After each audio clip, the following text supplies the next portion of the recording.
Board's meeting of February 28, 2025 to order. Roll call, please, Ms. Lott. Director Appleby. Here. Director Hedworthy. Here. Director Parker. Here. Director Reed. Here. Dr. Rock. Here. Is there a motion to approve today's meeting agenda? I motion to approve today's agenda as presented in Word docs. Is there a second? Any discussion? It's been moved and seconded to approve the agenda for today's meeting on February 28, 2025 as presented. Roll call, please, Ms. Zavada. Director Appleby. Yes. Director Hedworthy. Yes. Director Parker. Yes. Director Reed. Yes. Dr. Barton. Yes. The agenda is approved. Okay, I would like to open the meeting first by thanking Kristen so much. I really appreciate all the work she's done for us in the past and she's done in preparation for today's meeting. And as I said before, I really appreciate that you meet and talk with everyone individually beforehand, find out what's on their mind, and so you can kind of tailor our agenda to meet that. So that's very much appreciated. Also, I wanted to say that from me personally, I remember back the first board retreat that the three of us had, and it was in conjunction with the have people in our conference, and it was in December of 2021. And to be honest, I didn't even know the board had a retreat. So for me, it was just another meeting to get information. And in fact, it was very true that in the beginning, it's very much a lot of training. In 2021, there were 3 new board members who knew nothing, and we didn't even know what we didn't know. And then there were 2 board members who had 2 years experience at that time.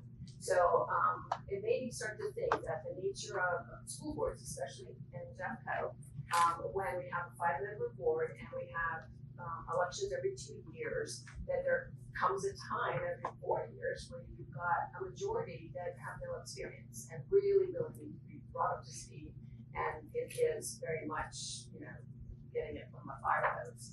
And then in the best of times, really, we never have a situation when we get 2 new board members in where, the 3 people have 2 years experience and 2 people don't have any. So I have now been very proud that our retreats have focused in on identifying areas that we can put into a document.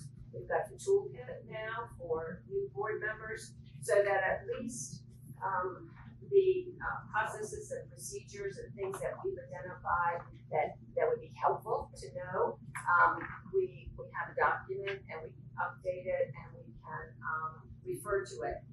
So new board members can read it, learn a little bit on their own, and it's something that can live on and can continue to be revised as needed. So I really like what our board retreats we're able to do in our board retreats in that respect.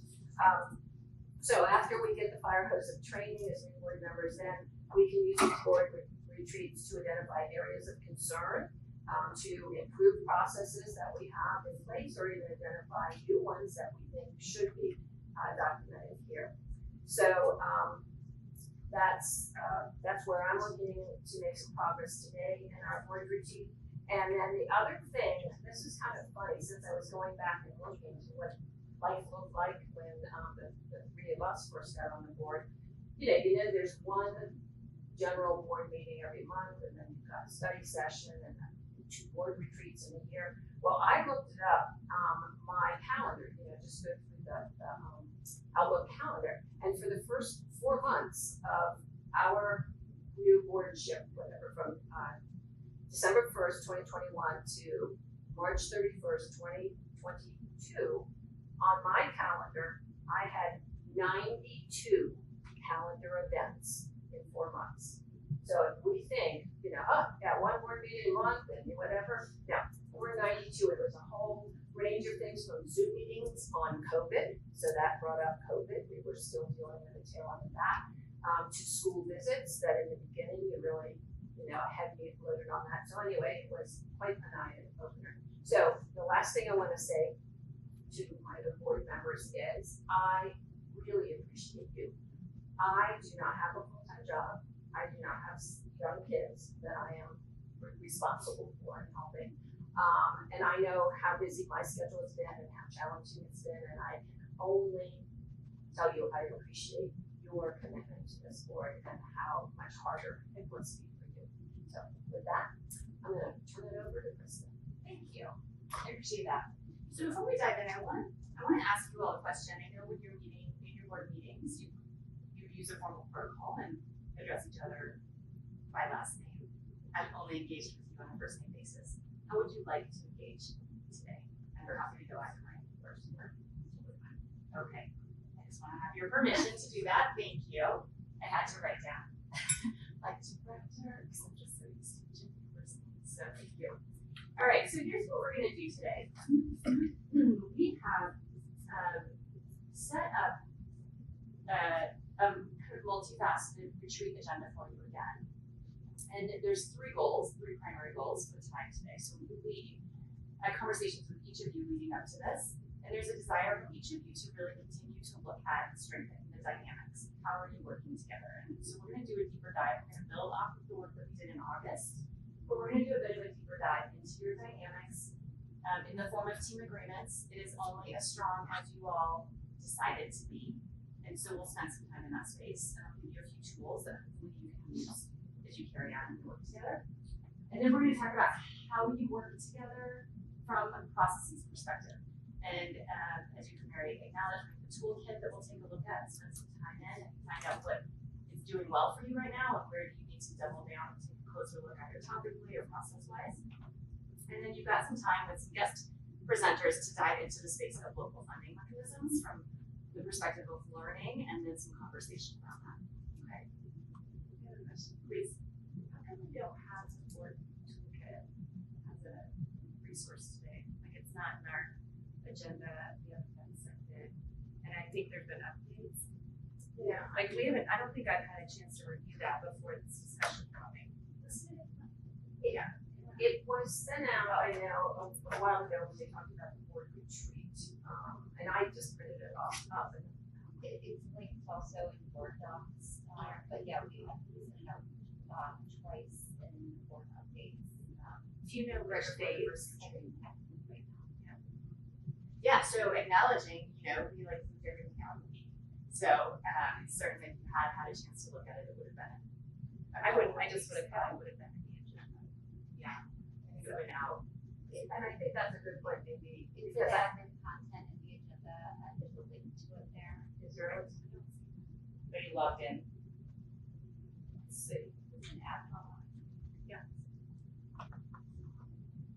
Anyways, I just wondered where that was. But I think that's a good point because even when things come out in the weekly updates, then I find myself trying to remember which weekly update it was in. So if we have a meeting, it's gonna refer back to it. Did you find it? Yeah, I see it now. Okay, yeah, so I think it is helpful to have a weekly agenda.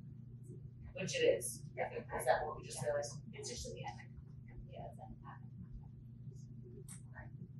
So, what's the flow look like? We've adjusted a little bit with the time, so I just want to, I want to raise up what Mary just said about appreciating last week, whether sent us a curveball and many of you made adjustments to today to be here. We also adjusted the timing and the flow. So we're going to take the next just over an hour and talk about team dynamics, and then we'll have a quick lunch break and dive into the toolkit itself. And then from there, your guest presenters will speak a little bit about the local funding mechanisms. We'll have a group dialogue around that. And then we'll spend the last hour doing a couple things looking forward at your board agendas and then doing a bit of a wrap up and raising up what it is that you really want to have stick and carry forward from the work that we do. Okay. So from that perspective, I had told you I would bring you some tools and I'm going to do that. I had handed you each, there's behind the agenda, a document called Check-In, Meeting Check-In. Just grab that. This is a tool, so last time we were together, I did check-ins. I think any of you that have had meetings with me know I like check-ins. They can serve a lot of different purposes and there's a lot of different kinds. This is a tool that I like to use when I know it's either going to be a meeting where I just really need to bring my best energy forward and clear head, and or have a lot happening that's distracting me that I need to just check at the door if urgency doesn't. can use it in your families, you can use it in your work, you can use it here. What I'd like to do is 4 questions. Just want to invite you to take a few minutes. You are not sharing this out loud with anyone unless you decide to. So take about 5 minutes roughly. There's 4 questions here. How are you entering the meeting space? What are you thinking? What are you feeling? Pull those 2 things apart to the extent that you can. What of those will help you today? What of those will hinder you? How will you contribute to a positive and productive discussion? Pick 2 things, 1 or 2 things you want to practice today. And what do you want to set aside to engage constructively? That might be family discussion that happened, that might be a work item that's pending, could be lots of things. Okay?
So you each had a chance to, through questions, just take a minute of reflection and create some intentions for yourself, how you want to show up in the group, what you are looking for today. So with that, what I'd like to hear from you next is what do you need from each other and from me in order to accomplish the goals that you set for the day? What do you need?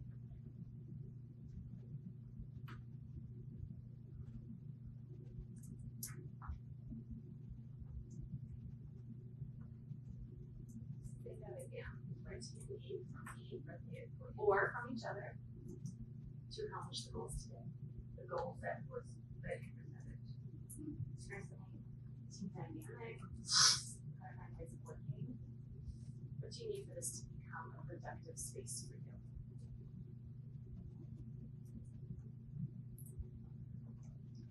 So I don't know that you can do that's okay. I need to the last question is really a good one, right? It's said a lot going on and just being able to kind of set aside the work, the family, and all the things. What time is the soccer game tomorrow? Are we ready for da da da da? Is the babysitter gonna be on time? And just be present. So I personally thank you. And what I need from you, I guess, is to make sure that everybody has participated, especially considering what you heard them say beforehand.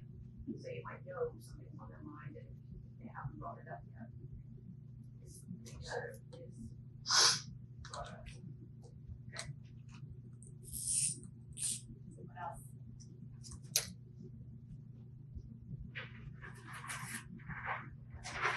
Presence, participation. I'm just really with Michelle. Presence. It's hard. There's a lot going on. I think sometimes I always start with observation of it. We are losing object.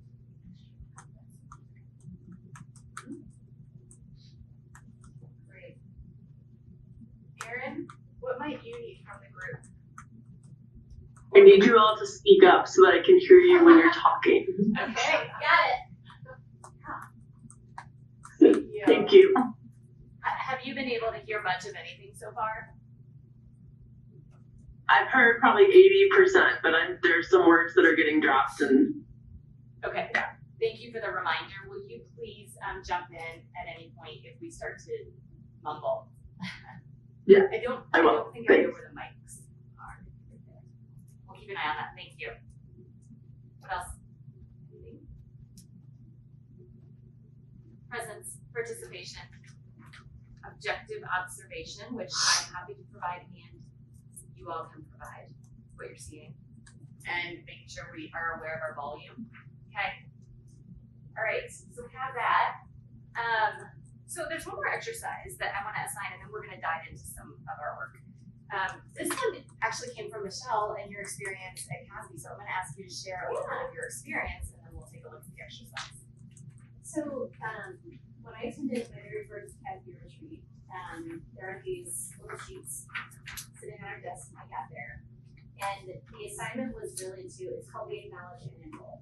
And so the idea is that you have a secret board member on your sheet that tells you who you're watching, or paying special attention to. And it's really an opportunity to recognize each other for the unique skill sets and perspectives of the group. I appreciate that Mary led with, like, this is not an easy volunteer gig, right? This is heavy and important to do a lot at a lot of different times. And so this is just an opportunity for us to recognize each other, kind of secret ballot style, so you don't have to do that you. And it's really acknowledge and enroll. And those are two words I wasn't as familiar with in this context. And so the acknowledge is really like something you observe that you might do. So I apologize. Go ahead. You're doing great. Something that you watch them do or heard them say that is in advance of our work.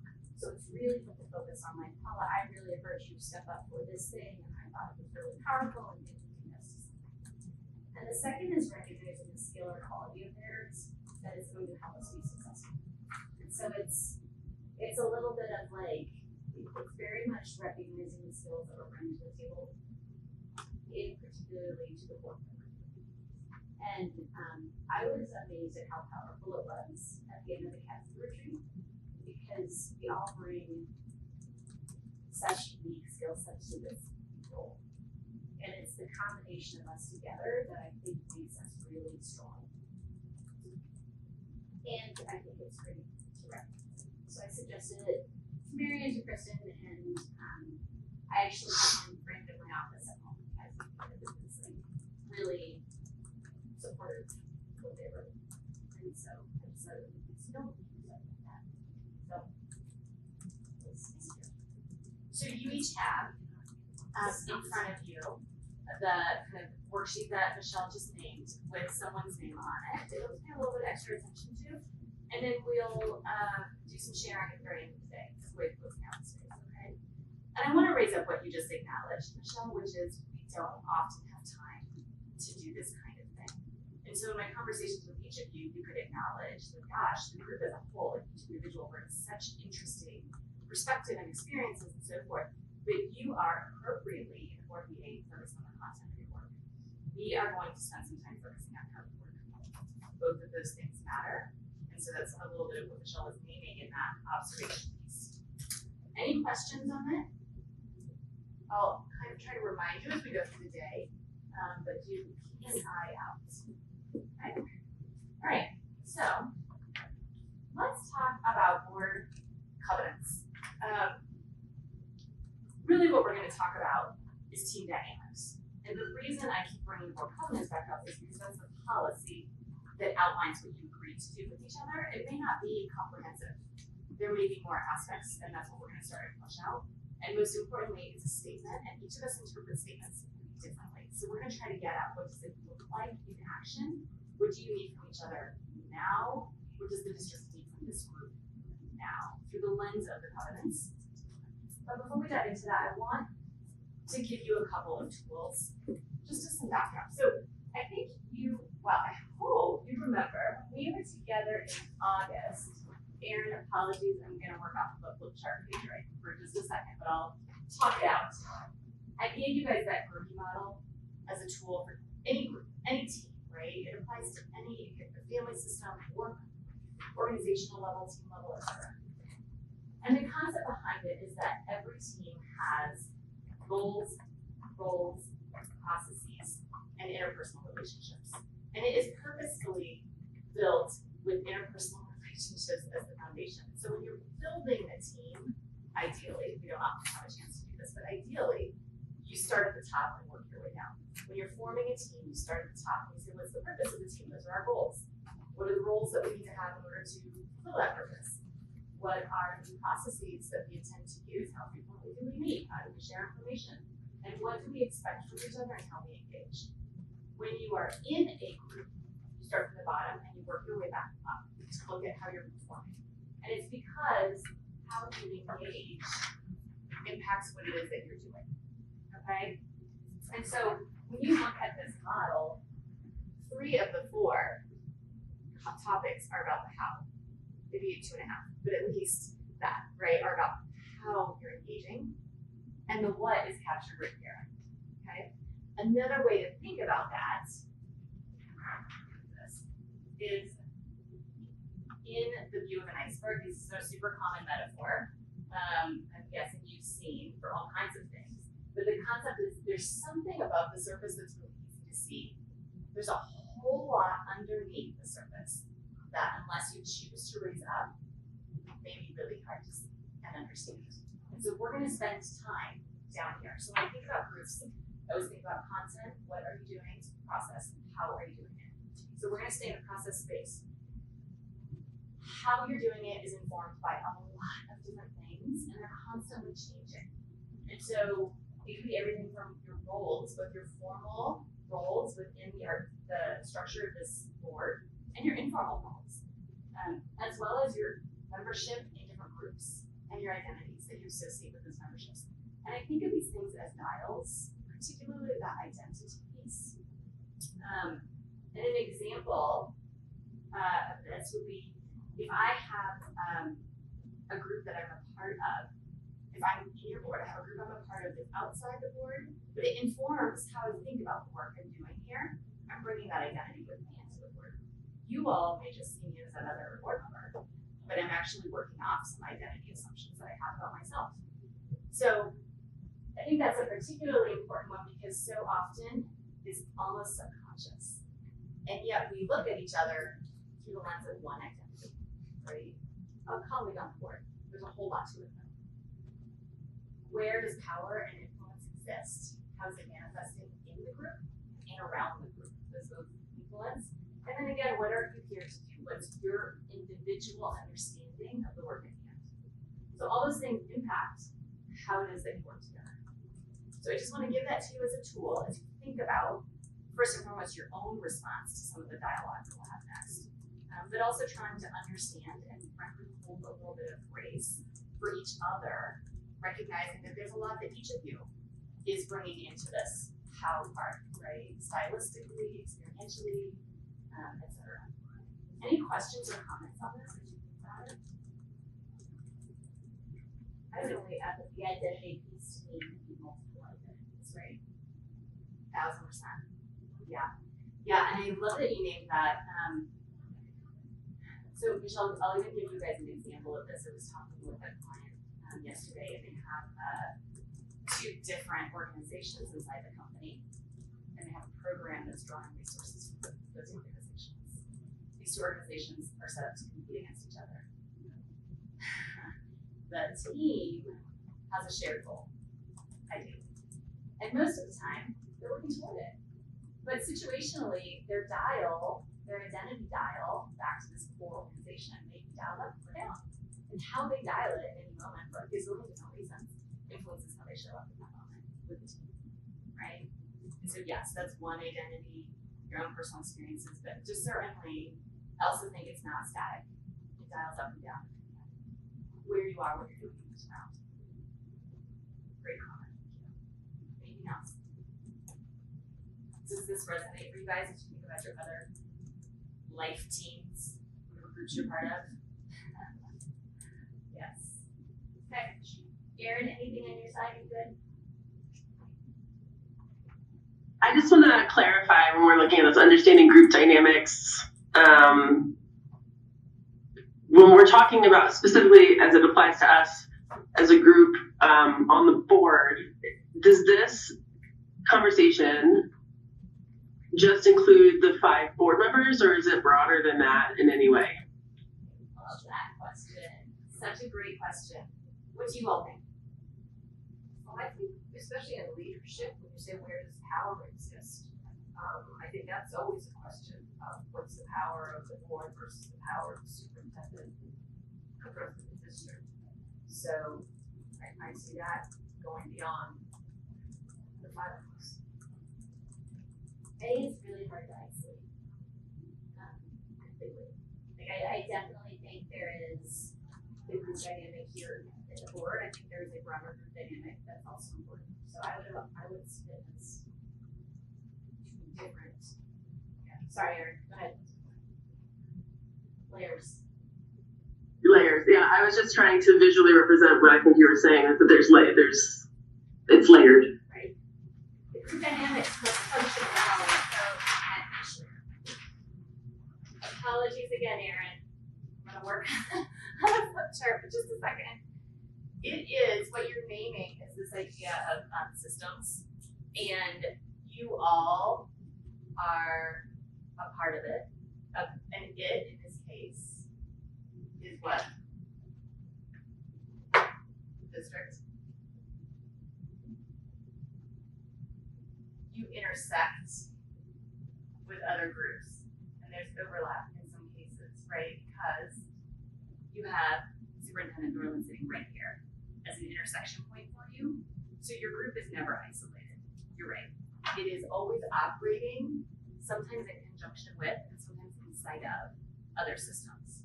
You also, as we talked about last time, are in positions where a lot of other groups have a vested interest in knowing you, talking with you, engaging with you. And so you often are in direct contact with a whole lot of other groups, not all, but a whole lot that are also inside the district. And when I talk about group dynamics today, I'm going to encourage you to try to work right here so that we have some level of clarity of agreement on where we're working. Now, you have to intersect out. So we'll also talk about how that looks when that happens. So Erin, Kristen was saying that we should focus on board circle. Thank you. Thank you. Sorry that out. It's like we're elected officials, so we actually represent our constituents. Yeah. Actually, that's I see that on there unless it's one of those other circles. Well, I think that's a great question. Does Jeffco represent just people directly connected to the district, or does it represent everyone who lives in the district? That's probably both. And so that was just one of these circles. It's a big circle, right? It's everyone who's directly connected to a school. But you also have homeowners who aren't largely not just connected to people, who are people connected to the school. Say more. People who vote. Yes. Yeah. For example, and most of the people in our county don't have kids, but have the paying taxes and have great concerns and interest in our schools. Mm-hmm. Yeah. So we have some percent without kids in schools. And then you also have schools. This isn't with kids in schools, right? I mean, you could go on and on. There's a whole lot of groups. Yeah. And if you aren't clear on how you engage with each other right here, then really the only thing anchoring you is the fact that you were elected to sit in the same room a few times a year, right? And so just to say out loud, why does the how matter? Why does it even matter how you all are engaging with each other? What does that do for you?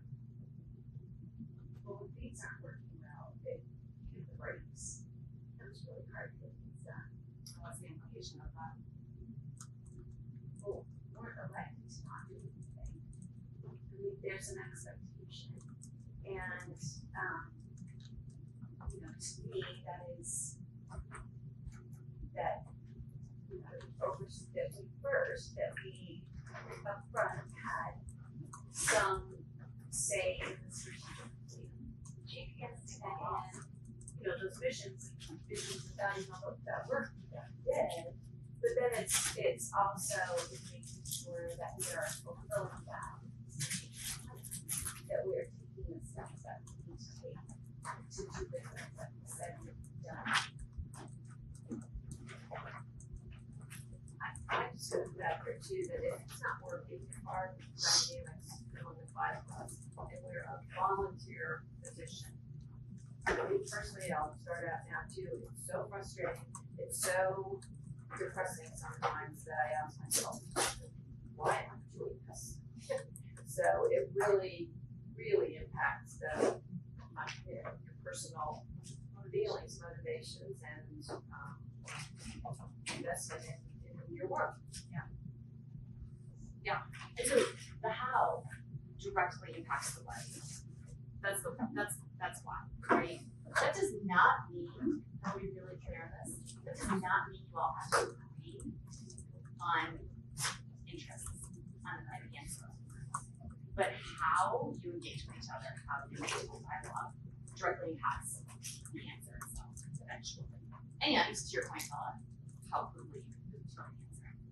Yeah. Erin, anything on your side? Okay. Okay, great. So let's talk then about how you all are doing from your own perspective. We have these board covenants. You have copies of these in front of you too. These are the covenants that you all have in terms of policy that dictate how you engage. When we were together in August, we talked about 4. You said, look, they're all important and they all have to be brought to light. 4 of them felt extra important at that moment in time to you. Okay? And that was communicating to avoid surprises, criticizing privately and praise publicly, which started to have some dialogue, maintain confidentiality, and openly share personal concerns, issues, and agendas. Those are the 4 that this group raised up. Not at the expense of the rest, but as a particular focus area. So let me ask, let's go back and look at the whole. How do you think you're doing in terms of effectiveness and working with each other? What is working right now? What are these you see being practiced? I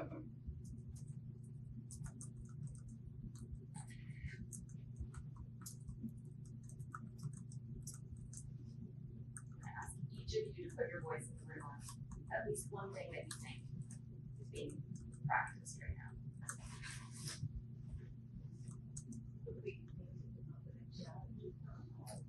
Okay. What else?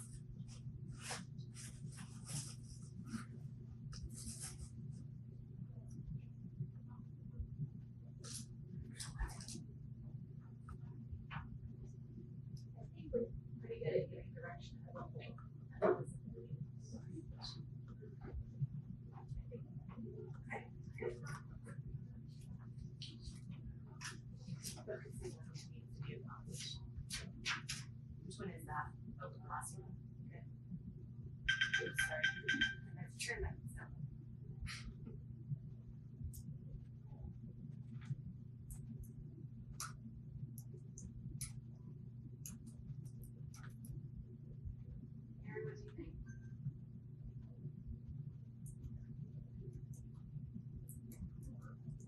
feel like I missed a few seconds. My youngest kid was talking at me. Which of these do you think, the board has been practicing since our August meeting? Beautiful. Thank you. Yeah. Thank you. I think that we have been practicing withholding judgment on issues until fully informed and discussed. And I also think that we have been focused on working as a whole in our board work, giving directions as the whole, not as individuals.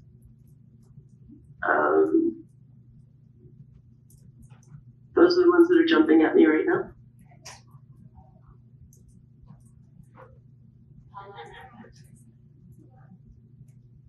I think we seek to understand and be understood. We have the opportunities because of the constraints we have of only being able to talk to one person at a time.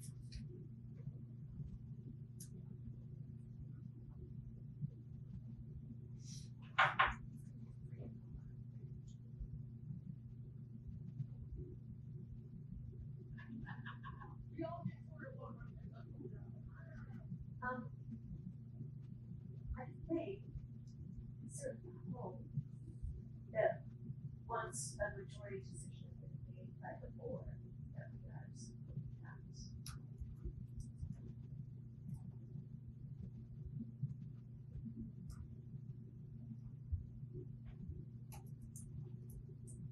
What of these do you all feel like is not working right now?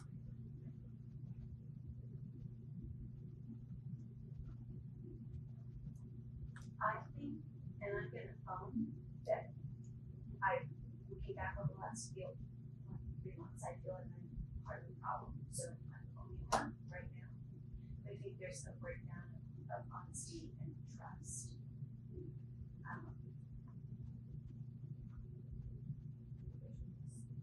So what if we're assuming and practicing trust and honesty? And I first off want to say thank you for owning your part in it. Each of you has a part in any of these, right? Paula, is there in each of those, when you see it break down, what happens next?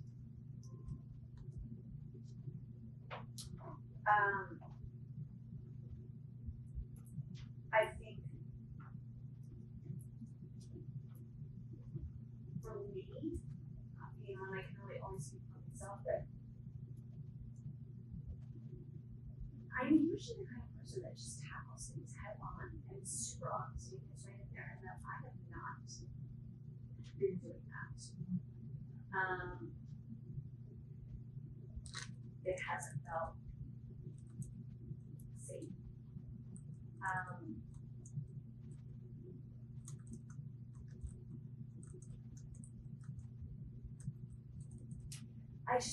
For me, I just feel like there's something under the surface all the time that not everybody is privy to, and it's frustrating.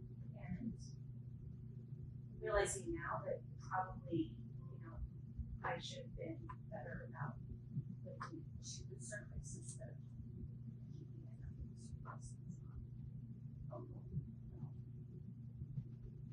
With practice, what would you do to lift something?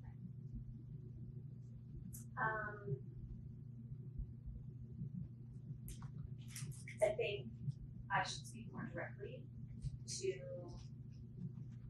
the people that I see this happening with, or that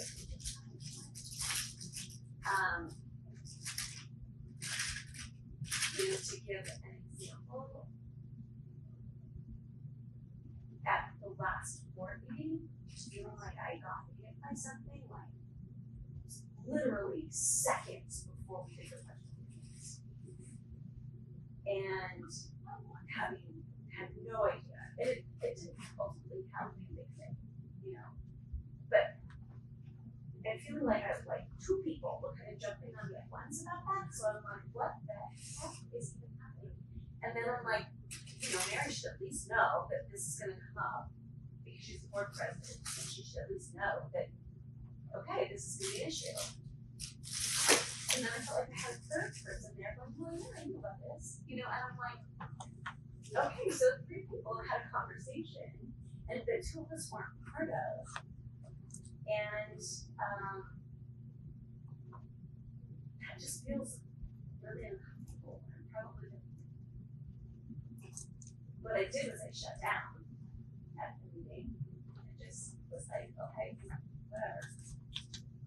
And ultimately, I mean, I wasn't upset about what we did. It wasn't what we did, it was the process. It felt like something happened outside of the whole group. And it's very frustrating because we can't do things as a whole group unless we're together.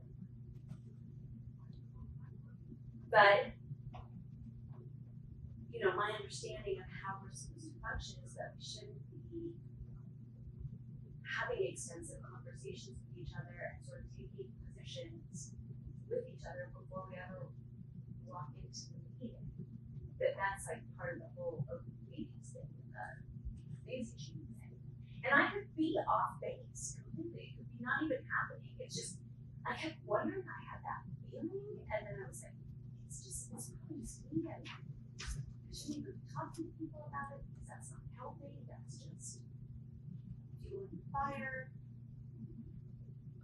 And then that thing kind of came up at the meeting, and I was like, crap, I don't think it's just me. I think it is happening, and it feels really uncomfortable. I would like to own my part too. I have felt, at least in the last 3 months, if not 6 months, as a totally ineffective president. I started out as president thinking I'm gonna have arrangements, talk to everybody, you know, once we check in, see what's on their mind, what needs to be done. And then frankly, because we had horrific things that happened in the last 3 months and trying to figure out how to handle a crisis, realized I can't handle a crisis. I'm not even handling it when we don't have a crisis. So to Paula's point there, I do get copied on quite a few things, so I do know if somebody is concerned about the resolution that we're about to discuss. And now I'm realizing, well, Paula should know, but she's the one that owned it and started it. So as president, I should have let her know that somebody was So planning did something. you know last Thursday that we were gonna be going that and discussing a piece of it? Because I'm cool with that. There is a part of me that did know it, that did realize it because it came in like, in my mind, it was, do we have time to change it before we put it on the agenda? So that was the first And answer. I asked that. Yeah, and I Okay. said, Through no, Jennifer, through Mary, and they said no, but you could do it at the meeting. right, so I knew that there was a request. Which I thought was, I thought was. Okay, what, Mary's copied on everything I said. So I knew that, there was a request to make change, and Oh. so this is my part, this is my bad, where I'm gonna say it. And so I answered the question, no, you can't do it, you can bring it up at the meeting, but I spaced out on, Paul should know. And part of it is because I'm just not sure who's talking to who. If you had let Paula know that you wanted to change. And that's what, so this is my part in this too, right? As you guys know, I'm often doing things, not last minute, but like the 11th minute, right? And so it's just something I'm trying to get better at. But that's what happened. I was like, oh, can we add this? Yeah. And Mary's like, no, but I should have called. And that's where I need to get better about just not deciding on a vote, but like, hey Paula, I plan to bring something up. Well, and honestly, I think the best mechanism for that kind of stuff is to just tell Mary. And Mary can let us know, just FYI, we're gonna be looking at this particular thing. Okay. Because what I was troubled by was first feeling like I was kind of on the back foot coming into it because like it's literally seconds before the Pledge of Allegiance and I'm getting, you know, very confrontational, like, how do you feel about this? How could you possibly be okay with this? And I'm like, well, okay, snap. So 2 people here have already decided that this is a really big deal. I didn't know it was a deal at all. And then like, oh sure, it's, you know, and I'm like, what the? So like when you think about how we were doing Susan, and sort of how I've done things on boards in the past, is to keep from having this, it's very natural, because we were walking down like the bathroom, and we start to talk, and then it's like, oh my god, we have to stop, we can't be talking about this. And so, and that's really tempting, right? To like, I talk to Danielle and we go back and forth and we come to our conclusion, and then if I call you, that's when you start to actually, whether you need to or not, start to do that phase between thing where you're actually persuading each other. So I wanna stop for just a second, because you said something a bit ago that I wanna flip back up to, which is it actually had nothing to do with the dilemma. In that situation, the outcome is irrelevant, it's the process of how you were arriving at deciding to make a conversation, hold space for a conversation about it. And so let's pull back up, because I did hear you, I heard probably from your perspective, ideally, like as Danielle said, it goes to Mary as the board president, and then she just lets whomever. And we're not, I don't want to blame Mary. No, it wasn't her fault. It was my fault. Right, so. I think there's two things, like, I think one reason some of us knew about that too is because people reached out to us from the community, so it's making me think you weren't reached out to. Which I don't know how to explain that. No, that's fine. So that I don't know why people would reach out to some of us and not you. There's some publicness of that. So probably I would have assumed they reached out to you too. Different people. I got feedback on that resolution once it was public by several different groups. So that's surprising too. I didn't know you didn't get that same feedback. And the other thing is we have a culture, and I do think this comes from Superintendent Dorland and Lisa and so forth, like of texting. And it has to stop. The texting, I mean, the Dave Weiss situation managed by 10,000 texts. Not okay, not one email on it. Like the reason that the email, like it's so it causes all kinds of problems where there's daisy chaining, I don't know who knows what. It's just very confusing. And so I think we need to figure out how information is going to be shared and how issues are going to be managed and how they remain public in ways that assure all the people around us, that we're not just managing things by 10,000 texts. So that's why I try to send emails and copy the people I'm supposed to copy, or blind copy when it's not a policy issue and I'm hoping other people know what I'm saying. I try to be really open about that. So I think that would help prevent some of this also. It's just the texting, it's like, who got text on that, and what forms of groups and what was the exchange. To me, it's very confusing to manage these processes that way. So I think it could avoid some of that also. I appreciate you raising that, because we are going to spend time on that for the toolkit. What's those taxes? What are you trying to solve for with each of those things? I think it's a good question. We're going to get to that, but I want to come back around because the topics that you just raised are around honesty and communication and assume and practice trust. And what I heard you saying is, just using a situation as an example, the way it manifested led you to, it eroded your trust and left you with concerns about honesty. And I'm hearing, Mary, you're taking some accountability for, okay, guys, I'm sitting here and y'all telling me what you're intending to do, which is appropriate going into the meeting. Then you can let the others, whoever needs to know. But I think that piece of assuming, thank you for naming it, Danielle, like, oh, I just thought that it's not you're not all working with the same set of explanation unless it's been said in the boardroom or anything else. I have a question. Maybe this is something Julie can follow up on. Is it appropriate when I send it to you, to send it to Jennifer, and say, Jennifer, can you please share with the rest of the board? That's what I do. Okay, that I intend to do this. Okay, so not just Mary, but like, and then Jennifer can pull it up? Is that? Yes, she can. If it's like, hey, I plan to raise this, or I plan to offer a modification to a resolution at the board meeting, that could be something along with Jennifer. Yeah, I like what you just said too, because on the one hand, on the one hand, I do take responsibility that I should have alerted, when this was happening. But it's not just Paula because it's her resolution, so definitely Paula, but everybody should know. So Well, using Jennifer. And honestly, I mean, I'm just gonna say that the issue was less even that I didn't know that we were gonna do it. I don't have to know everything, although it is helpful. I mean, I felt like, before, like if we knew that a board member was gonna post something from the agenda to do a no-vote or to discuss or whatever, we've always known before we walk into the meeting to expect that to happen. But also, it looks like maybe I was wrong on this, which is good. The sense that conversations have happened, decisions have been made. We will modify it to look this way prior to the meeting. That I'm super uncomfortable with.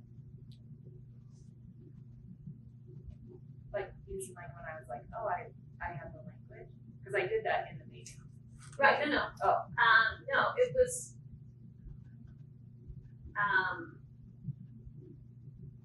right before the meeting started, it was just really clear, we are going to change this so that they are, so that ICE is not allowed into the building. We will, and What was my modification? And I said that red line. so, see, and this part, that's what so I'm like, okay, so you and Aaron know that you're gonna change it in this way.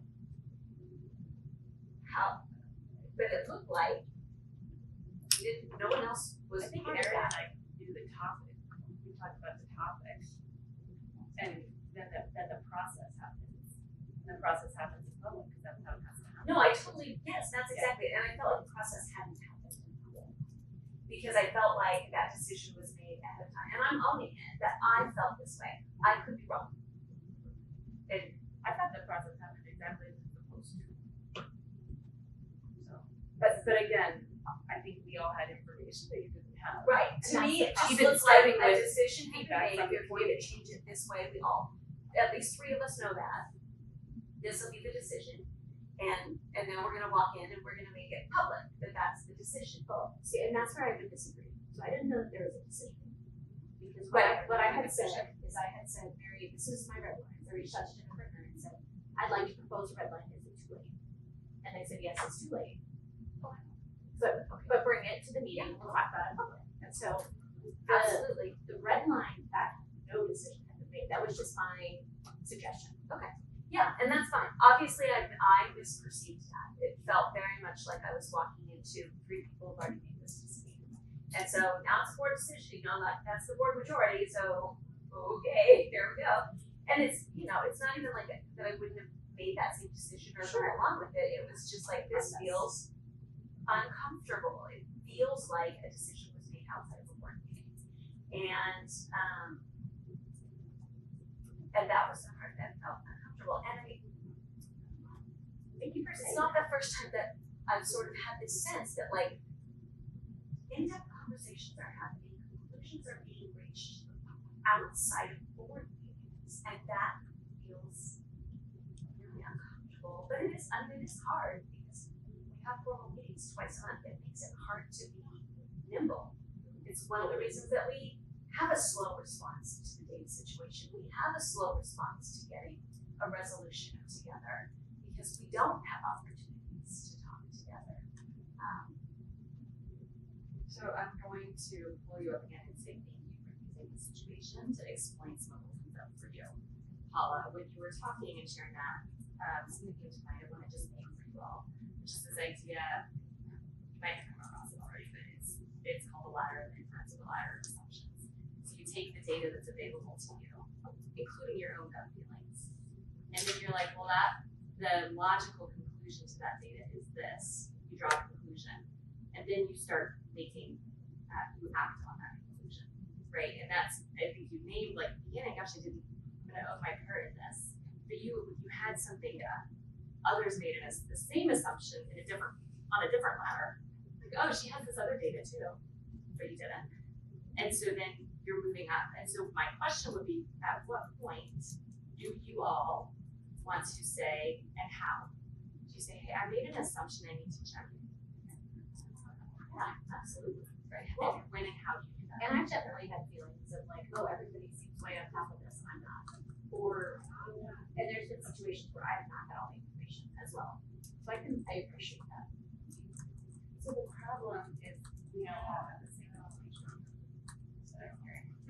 Which is something in our policies, right? We're supposed to all have the same information. Well, your example, Danielle's great, which is there's some information coming at you from outside sources. There's no policy around that, right? And so that's information that some of you had and others didn't.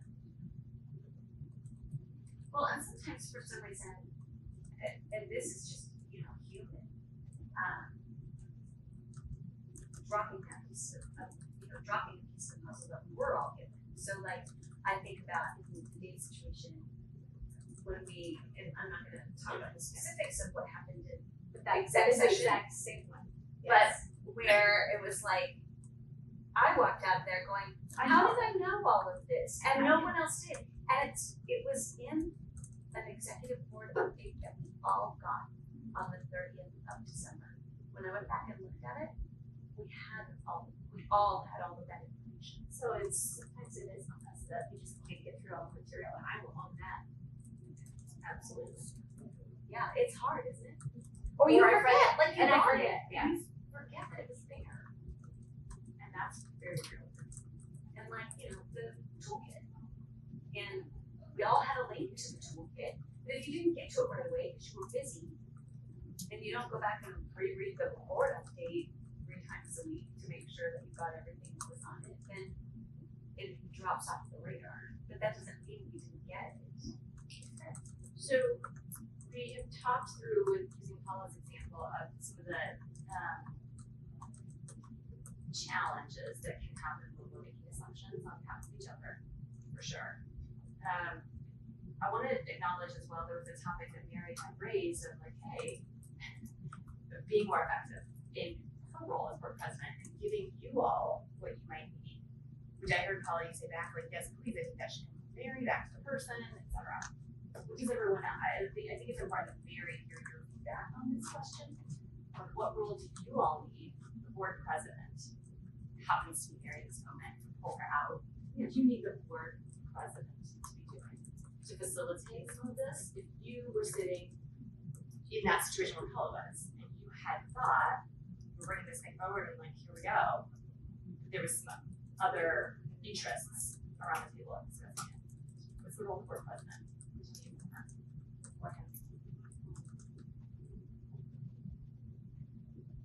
So hard.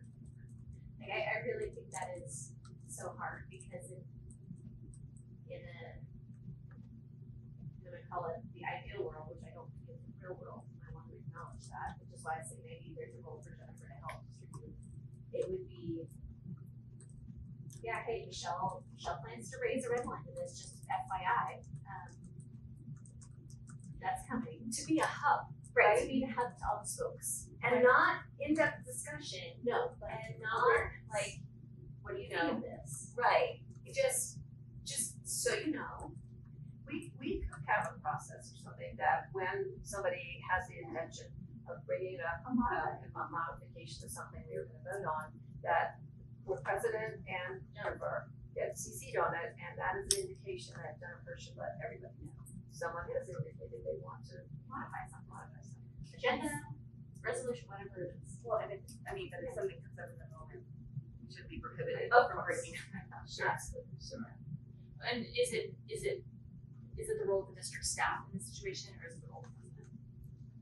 I think it's the president. And when you say the president, but the president directing that Jennifer to please let everyone know. Erin, how does this feel So with you? I should say this, I do think that Tracy needs to be informed. Because she's superintendent. And, she needs to have that information because she has to know what's gonna happen in a meeting. And there are times that we may not even be aware that, okay, so we've raised this, and in fact, we need to have Julie in on that, right, as well, or she's always there anyway. But, or if the district needs time to respond. Because I think we also get a hiccup on that same thing, where we made this change in the moment at that meeting, and that's fine, I don't have a problem with that at all. But now the district has to actually change direction that it has given. And then we get the hiccup of communication with the media and are we changing or not changing, what is happening here? That if they know about it ahead of time, then they can address that in the moment. Let's keep with this spoken hub metaphor. I love this image in my head. If the board president is your hub and information's coming into her from places, before action or direction to the district staff is taken, there's a conversation between the president and the superintendent. So depending on the situation.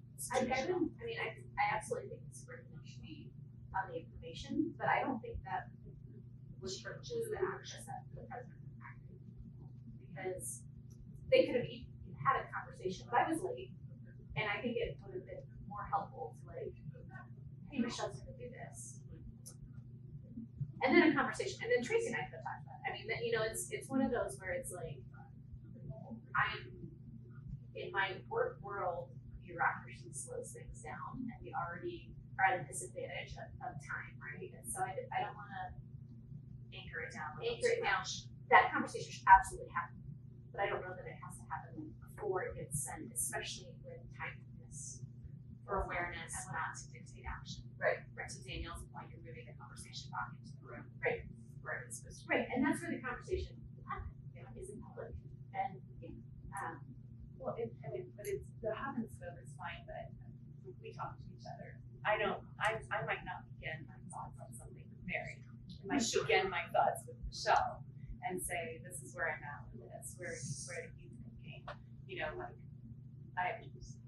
To say that like everything I'm thinking about has been funneled through a president is not my function. No, it's for actions, what I'm hearing. I do think as much as possible, and it's especially for the school, if the world's worst thing, the telephone. yeah, no, and it is the worst course thing to tell. There's no doubt. Because you're right. I might say, oh, I don't like that, and then you and I talk, and I'm like, oh, that's a great point, and then we should just have a conversation. Erin, I want to hold some space to bring your voice into this. Is there anything that you'd like to add based on how you're tracking it? Are you able to hear us? I'm struggling. There are bits and pieces of the conversation that are getting dropped because of the technology lag. So I've got, again, probably 80% that I'm missing some pieces of the conversation. So I think what I want to add in here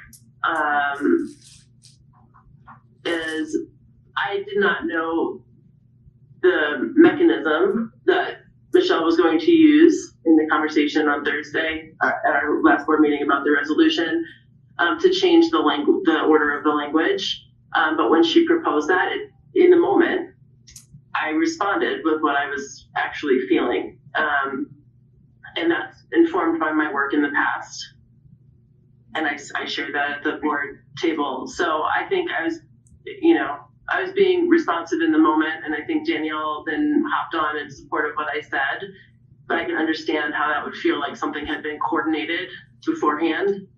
And I just want to say that it was not. I think I had shared concerns with other folks about, not thinking that we should be letting ice across the threshold in our buildings, and I wanted to see that reflected in the resolution.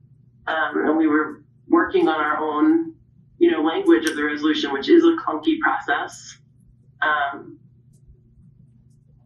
I hope we can find a different policy making or responsive process that we can engage in. Because I think without policy delineated process for that type of thing, we end up with people who start to write their own versions of what the policy could be, and we don't have a good mechanism for weaving those together. So I would say the whole process before we got to the meeting on Thursday was challenging.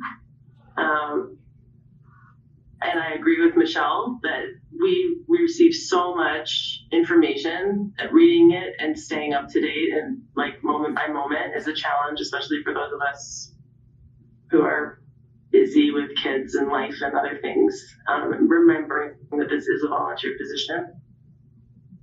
So I'm also struggling. So sometimes my responses when I read things are pretty down to the wire when we're getting ready to have a discussion, and without a lot of advance warning to engage in sort of a longer, more complicated process. So that's what I want to add. Thank you, Erin. So I've heard a couple things. I wanna bring you to your focus and then ask you what action you all want to take, because these covenants, all those policies, what they look like in action is yours to decide. And it's not a process piece usually that's outlined somewhere. It's really yours to decide what it means. And so I've heard, in response to Mary's question, like, what do you all need from the board president? This idea of like, particularly when there's something that you know is going to need to move into conversation, awareness. So facilitating awareness. I'm also hearing a couple of you name, like, hey, I'm getting to this at the last minute, and I know that's having an impact. And so I want to ask about that too, because as long as that's happening, well, it'll continue to have situations. And I think it's just a question of, is that your reality and what you want to expect of each other, or is there some other path that you can and want to take? And no one's perfect. We're not always going to get it. Before we have, can I ask one question of Ruth? So one of our covenants is openly share personal concerns, issues, and agendas. And I would love to understand how we do that better. And maybe it is just a board of words, but I feel like that's once a month, and that's really hard when we have a lot coming in on a daily basis. So how have you guys done that? You say board report, like at the end of our board meeting, when we talk about like the schools that we visited, community trial, and hearing about.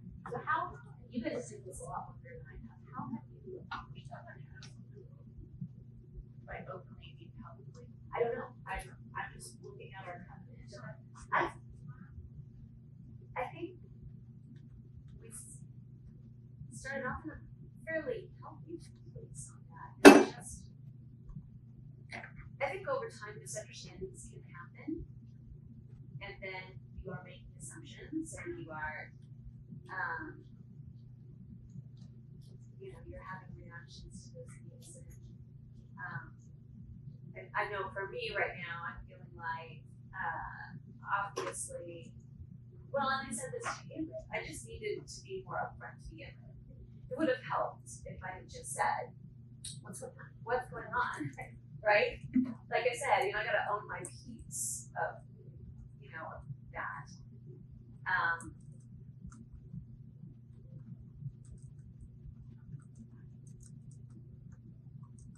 In the last few months, I've been more inclined to avoid conflict, which is, again, not me. And I'm trying to figure out, I've been doing a lot of soul searching on that, because it doesn't help. So, I think part of that is not avoiding conflict, and actually, because you actually avoid conflict better, right? I'm surprised that you're bringing this up, because I think we had a meeting where we made a resolution change in the moment, and I don't even recall in for almost 4 years here that doing that another time. But when you sent the email to them about my community meeting, which I have community meetings constantly and I announce them constantly, I don't know why you didn't just ask me. And so I'm surprised you're talking about these things publicly. Why not just call me? Well, that's what I'm saying. Is that I'm owning that you're right. Yeah, you're absolutely right about that. I feel like this is is this a bigger situation that I don't have? That's where I'm pretty confused. Like I said, it's been for a while. So it's stuff like we're trying to figure out the superintendent's contract, and and I know that there were concerns about doing it in executive session versus publicly and that kind of stuff. But feeling like got to like this certain point. And then there was sort of a majority decision to just stop. And that decision was never made publicly. And I wasn't sure, how did we suddenly just decide that we're just stopping? Well, we said, in an executive session, that if the offers weren't accepted, we would no longer continue the conversation. We agreed on that as a board. To me, that's when that happened. So when it continues to come up after the board agreed on that, that's what I wonder, how did we agree on something as a board, saying, this is our best and final, and if they're not gonna be accepted, we won't continue to talk about it. Then we get asked to continue. So when we talked about that, Paula, give me just a second, I'm gonna pull you out of the content. They don't want you in the space of executive sessions. I want you to talk about the question I think you're asking, and Danielle, you're like, well, I thought we did. How did a decision get made? Or like, how is the group coming to some consensus? Very good. But in But I would general. say very time for each of us, Okay, so Michelle, that's your take. wasn't it, or no? Maybe we don't. I talked with a lot of people, and I feel, for me personally, I feel like I talked to people about whether it's the contract or it's about the advice, a message, whatever, and I feel like I talked to somebody at one point, they had this position on it, and then the next thing I hear, no, they changed their position, and then talked to somebody else and they changed their position, and I just felt like, this is a. So how do we do that better? Yeah. And that's actually what I would love to figure out. How do we do that better? How hard is it to call a public quick meeting for us to talk about something? That's a serious question. I think it's the school of Jefferson Public Health Board. I think that's what they're actually called, the Board of Public Health. A friend of mine is on that. She said they just recently changed their board meeting, so they alternate between like a business meeting and more like a discussion meeting retreat. And they do those, they did that to solve this kind of problem, that they weren't having time to talk together. So they literally changed the scheduling of their meeting, their agendas of their meetings on the same schedule. To say we don't have enough time to do this one thing, we're doing this other thing. So I don't know, there's board examples, is what I'm trying to say, or county. You guys can take a look at. Yeah. And I would offer, at the end of the day, Mary is, as whoever's sitting in the seat of the president, takes all the information they can collect, and based on what has been shared, says, okay, here's what we're going to do for a course of action. And it could be a meeting to have a conversation, it could be a meeting to make a decision. I think what I heard you say, Mary, is we need to know that the conversation you're having is where those are maybe long enough so that you can determine the course of action. Because as long as it keeps shifting, then we can start to what we'll do as the next step. Is that right? Yeah, and also along the lines of, having the public acknowledgement of where we are, say for the contract. I don't know how you do it. We certainly got a lot of emails. Don't change your contract, don't increase it. Okay, but I don't know if maybe me as a president, my board report, my direct report, it's just saying, just for information purposes to the public, we are no longer working on it, or I don't know how you phrase it. I would like to help with that, but because the public didn't know, I knew, most of us knew, we're not going forward at this point, but I don't know what the obligation is to make a statement. Who would advise you on that? Who are your resources? Here, the district, I'm not sure. There's just like there's be Kristen. Okay, but okay, I could ask her, I mean, Not necessarily a legal matter. right, It's a communication. right, it's a communication question. Although, great to know what the legal boundaries are. Yeah. Do you have to communicate it? Right. Okay. Now, do we want to? For what purpose? How do we do that? So, that's a question. So I can find out legally if there's anything wrong with doing something like that, and then I need to find out process-wise, is that something that we want to happen, and is it only for certain issues? Is it ones that we've been getting lots of emails on, and people are continuing to be upset about it, so we want to address it in the public board meeting? I don't know. How can you all support Mary in that work? That's where I was trying to go, is how can we support better?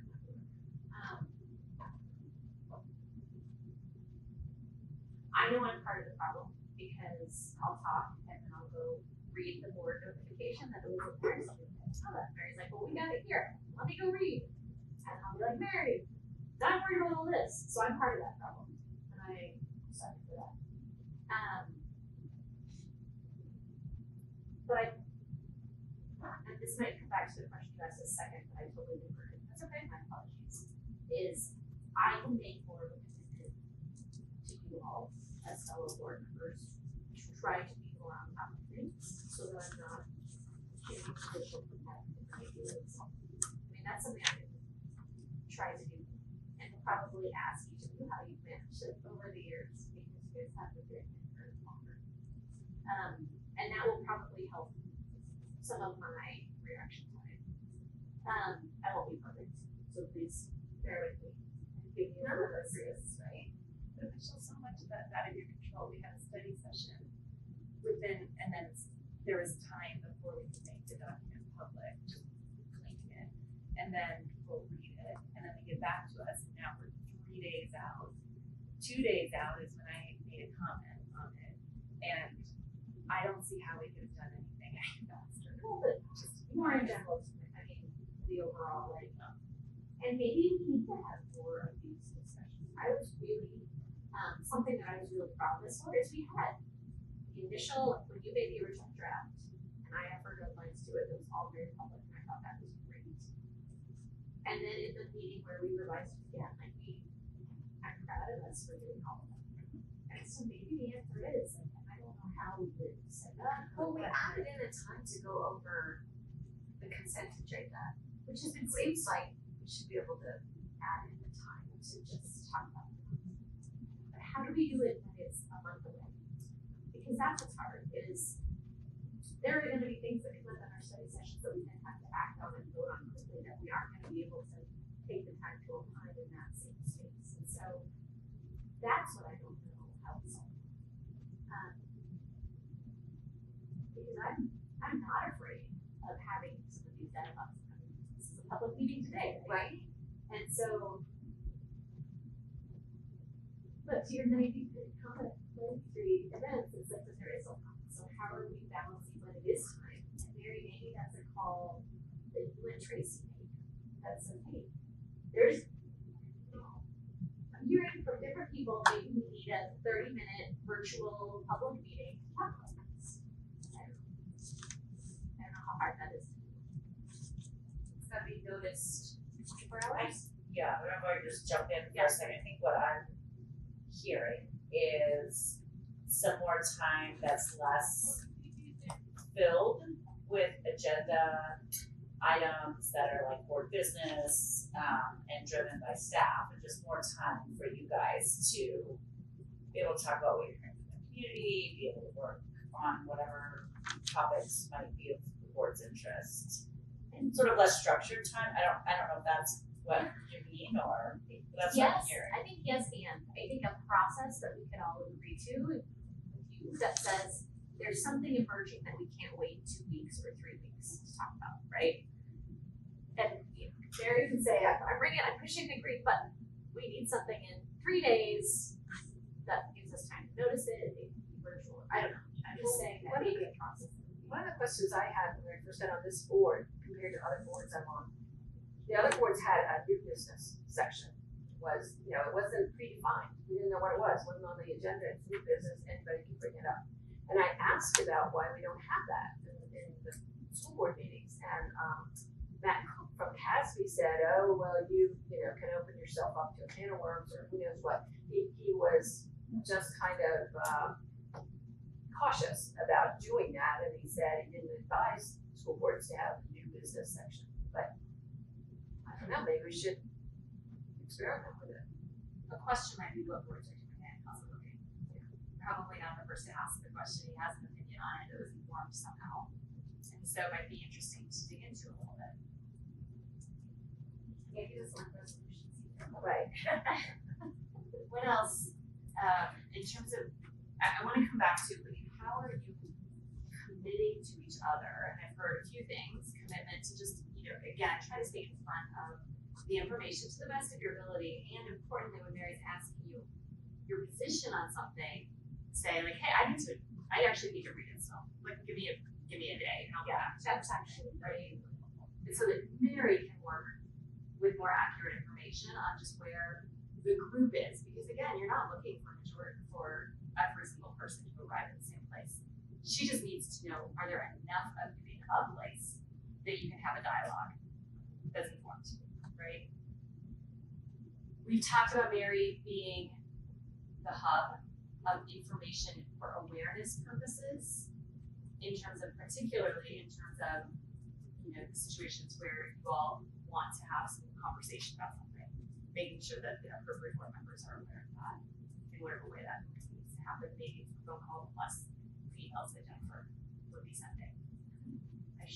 And accountability for direct conversations.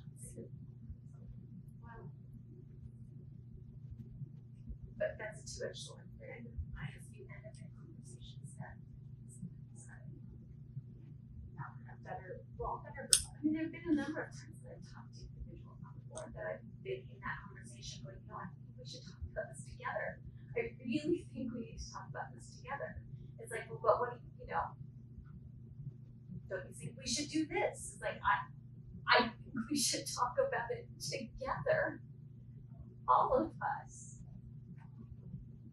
Yeah, but there is no space for that. Right, you need spaces. And maybe a tracking mechanism, so we don't lose them. So there's topical tracking, and there is this open question of how to hold some space. You heard from Tracy one potential idea. It sounds like Catherine may have resources, other board presidents might have ideas, right? Okay. Both actions. I want to talk for just 1 second before we're done here about, and this is all going to pull forward into our next section, so just know that. This idea of assume and practice trust. It's actually critical in order to walk into the room and have conversations with an open mind, right? So that you're engaging with your deeper thinking and not your fight or flight space, right?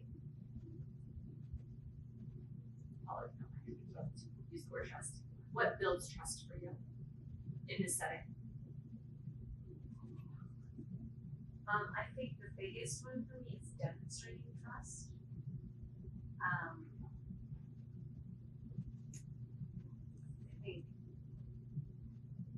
I tend to be the kind of person that the less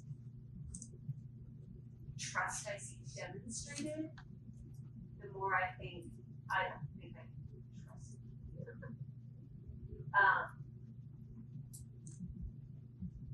So for me, that's a big piece of it. The more you see it demonstrated, so by trusting Paula, she's more inclined to trust me. Oh, Right, see, I thought and if I just see you coming from a position of trust, most of the time, I'm like, okay, then obviously you operate from a position of trusting and being trustworthy. I struggle with trying to work from a position of not trusting. And that doesn't mean that you have to be a sucker to believe everything, but I see what you're saying. Do you know what I'm saying? I almost disagree because if I said to you, Paula, I've had this experience with our district, and I say I'm not trusting something, the data or whatever, and then they say, well, you're an untrusting person. That just hurts me more because I'm saying no. I'm saying I don't trust what you're showing me. It's not because I'm an untrusting person and I'm showing distrust. And I personally think our job is, I've said it so many times, to hesitate, which might be interpreted as distrusting the information we're getting. I think it's our job to pause and say, should we trust this? And that's probably a personality difference, right? But I don't like setting a norm that you are untrusting if you display lack of trust And I'm not, towards something. right, I'm just saying that's me personally. So that means we all have to be yes mans. That's what it feels like to me. Can I ask you a question about it, Danielle? Because I actually think with your data mining, this is such an important market for everybody. I heard you use the word distrustful of the data. What's a different word that describes what you mean? Is it that you don't trust that the person that put the data together is The person that's presenting it is presenting it in a trustful way. because you don't believe what's coming to you? Well, I Or don't, is it that the data, like I'm trying to pull apart intent from the fact that you view data in a really specific way? I'm talking about intent. And that, Paula, is what you're talking about too, which is like, hey, if you think I don't have good intent, then I have a hard time trusting. But if you don't trust the intent, what are you supposed to do with that? Pretend you trust the intent? It's a difficult. So if we're getting a presentation and I'm thinking, I do not trust how this data is put together, how it's being presented to us, and I start to have questions on it, it's because mine and I trust the person. Like this topic is very frustrating to me because I think it's our job as board members to ask this question and vocalize when we don't trust what's being presented to us. So I think it's I don't there's like two pieces that I'm hearing you make, Danielle, in this process. One is about trust and intent. One is about the data itself. it's not really about the data. I think it's not. If you have no data, you have trust. Well, I mean, it depends like what situation you're talking about. You know, I've said it before, the way we measure our SEL data, I think the data is terrible, personally. That's different than the data that we're getting is obviously being presented in a way that's manipulating to get to the outcome that we want to get to. So how do you, let me ask you a different question. What does trust mean for you? I asked Paula, how's it earned? How's it earned for you personally, and how much does it matter? I don't want to gaslit. I don't want it to not be transparent. I don't want a story made up to us that is part of the data, part of the truth. So, be open and clear and transparent and trust. And how does that apply? I want to stay focused on just how you five are working with each other. I don't have problems with board members on this. Okay, so you have no problem, you trust the intent from these four individuals around you, even if you don't all agree on the vision. Basically. Yeah. And how do you show that trust? I mean,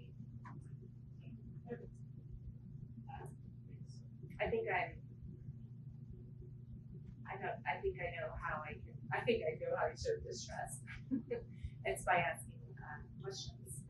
That's the lack of questions before, but Oh no. Well, I mean, version for me, I don't know. You've been really good at being and we'll feel it. So I don't know how to answer that question. I don't know.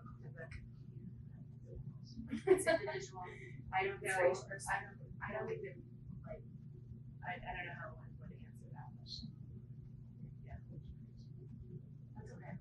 I thank you for pointing out. I really appreciate you being vulnerable in that space.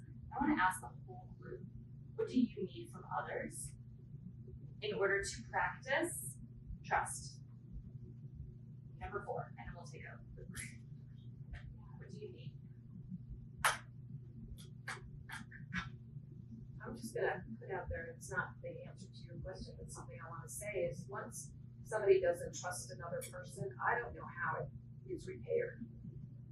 That's a real problem, and to be honest, and I think Danielle's honest, she doesn't trust the presentations that are given, the intent, and she doesn't want to be gaslit, and so I think that, I don't know how she gains trust back.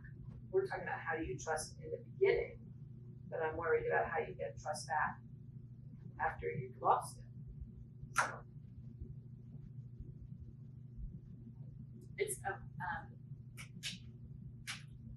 It's hard, it's complex, it's between the people, it's correct. But the ripple effects are big. And I think that's what you're naming. Yeah.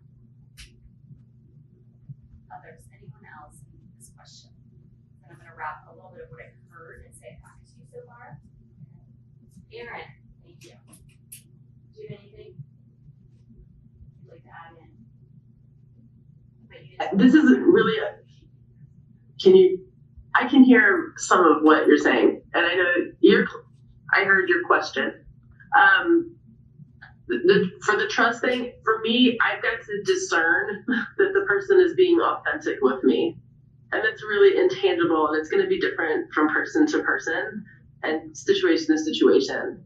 But I've got, for me, to trust somebody or a situation, that I have authentically been offered all of the information that I need. And when I sense that there have been, attempts to guide me in a certain direction or keep me from having a whole story,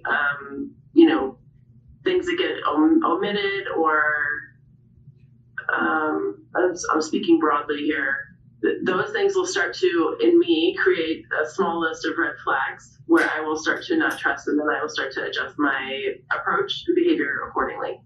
I tend to offer into most situations with a lot of trust, but when I start to discern a lack of authenticity from a person or an institution or a situation, then I start to withdraw trust.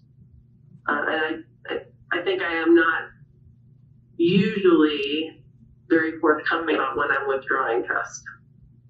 So others may not know that that's happened.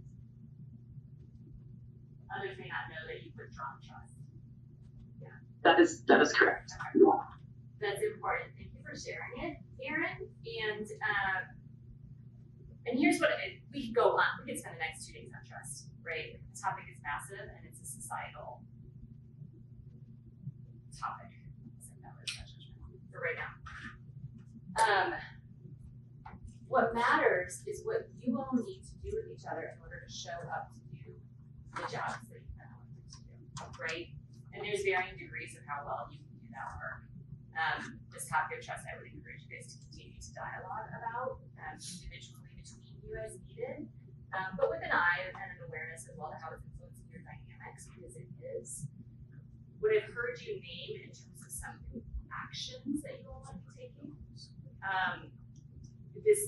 this question again of the role that the board president can play in increasing awareness, and the purpose for that is to help you all individually not climb up the ladder of assumptions, right? Of like, well, this must have happened. We're trying to eliminate some of the storytelling that we as humans naturally do by just getting facts shared, right? And then to Paula's point, I want to raise this up, moving dialogue into the boardroom to really give everyone the opportunity to hear and learn from each other. Perspectives is what I'm hearing. And I ask on that, we developed a process by which Mary could say, we need to have a 30-minute public meeting. Call it the group up. And there's a process for doing that, because I think we can't always wait until the next board meeting. And that's my request, because I'm a trust but verified type of person. Maybe that makes me naive and all those things, but that's who I am as a person. And so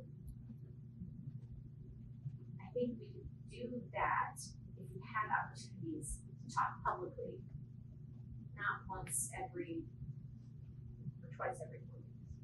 I don't know how we do that, but that would be my ask, is we have a process by which we say, we could all, it might not be in person, but virtually recorded, public, streamed.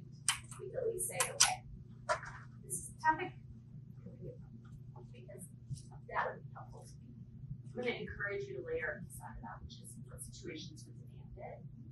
I have a hunch, based on the content we've all been discussing, that you are working like crisis to crisis, not district, like just the world around us. There's a lot coming at you in an unusual way right now. Just because when we have our initiative meetings, that's like, if there's 2 of us, like we can talk about it, and it's just like, yeah, those aren't even public, but we talk about it. It's almost like after the key initiatives, it was really nice to have a meeting where we're like, what did you all think about the things we heard? Because we go key initiatives to like presentation and votes, and there's like no moment for us to say like, do you have any doubts about that? Or did, and like, Or right, worried about. yeah, or thinking about, Yeah.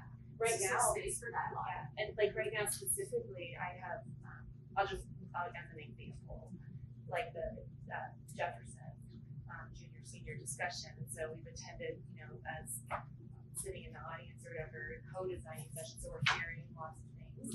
But the idea is that the way everything's worked in the past is like eventually some presentation gets put to us and then, we're told we have to vote on that option.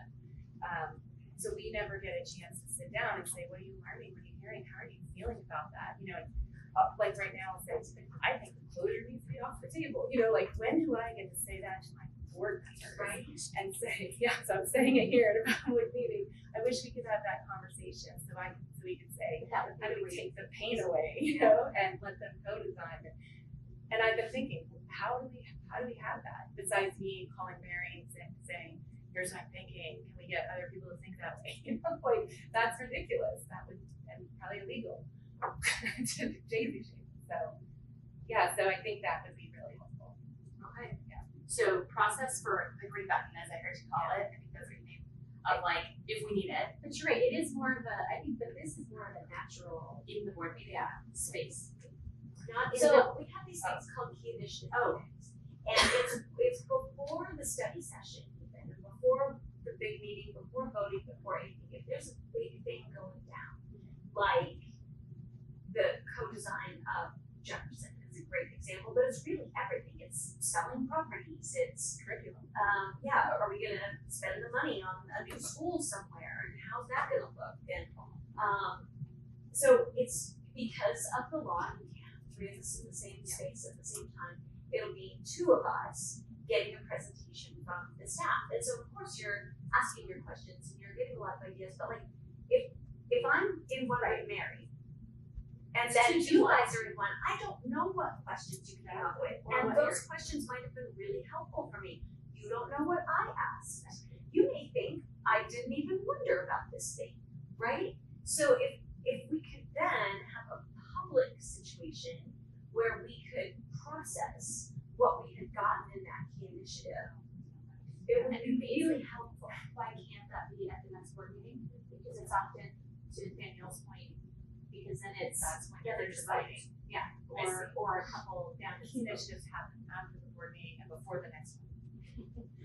And they're not always things that are on our vote for a while. So they wouldn't actually be on the Or they may not even be a vote, they're just letting us know about things and giving us a heads up. I think too, it built a lot of trust too with our public, because the public says, well, the district's packaging everything, telling you all, what to think, and it's kind of true because we don't have these discussions, so we're leaving it up to the district to interpret our individual conversations and then give it back to us. And so that's where I'm like, Or like one of us may, because it's a pet thing, go a bit beyond. So like for the secondary English curriculum, I spent hours just reading. districting.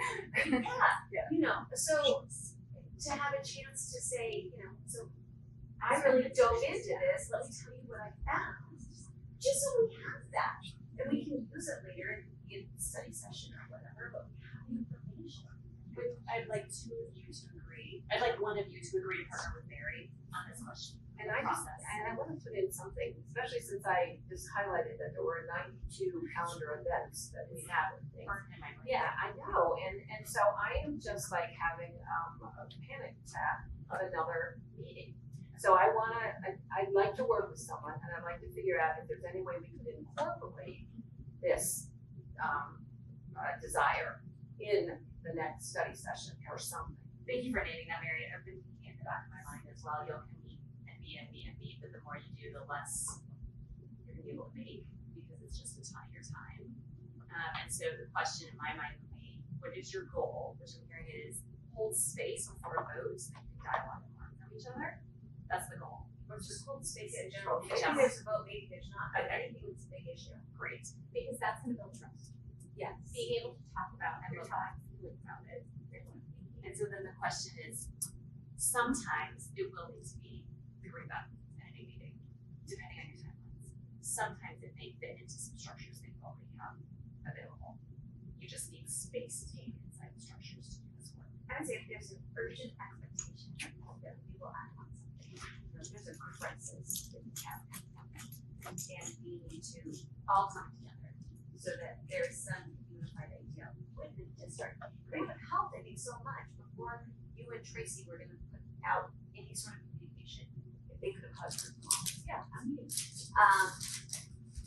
So that would have been great. Or, obviously there was gonna be an expectation that we were going to react to changes we knew were going to be made when the federal government switched over in January. And so to be able to get out ahead of that, would have been super helpful.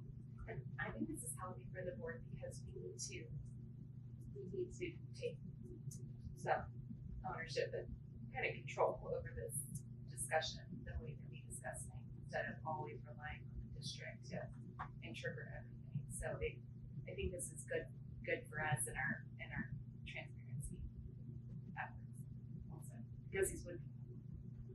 So I'm gonna just put a pause. Yeah, really. That's okay, we're fine. I have time built in all over the place. So I'm gonna put a little pause in this conversation, and I say it that way because you're naturally gonna hit on these same themes when we talk about the processes in the toolkit in just a few minutes. What I'd like to do is invite you to take a quick bio break if you need it, grab some lunch, and let's regroup. We're gonna start again at 1:00. Okay? And we'll dive into the toolkit. Erin? Okay. Yes, we're working on your audio. Okay, so, maybe I could just turn my phone on. We have a big phone right there. We are able to just put it to the next. I just gave the number over. So you'll call us, Erin? Yeah, it sounds a lot better in the last 5 minutes than it did earlier, and I've had less tech lag. That's because Drew And came the to last one. rescue, and he turned a phone on, a thing on, microphone. Yeah, that helped immensely. Can you hear now? Because it's really close to me. Yes, I can hear you great. Yeah, okay. I can hear everybody else talking. Pretty good, or? Yep. Okay. Yeah, sounds okay. Okay. So the sound's good, but the video, it's just pixelating. Yeah. All right. So we're gonna take from now. I'd like to give you guys at least 5 minutes, just a quick break before 2 o'clock. So we'll take about 15 minutes, let's say, to talk about the board's processes. So you started to name some before that you want to focus on. This is really oriented around the toolkit. And so I'm gonna ask Lisa to talk for just a minute about how it came to be, what it's meant to be, why it exists, and then we'll dive into some of it. Yeah, so you guys might remember that we created the toolkit going into the election in 2023. For incoming, for the purpose of,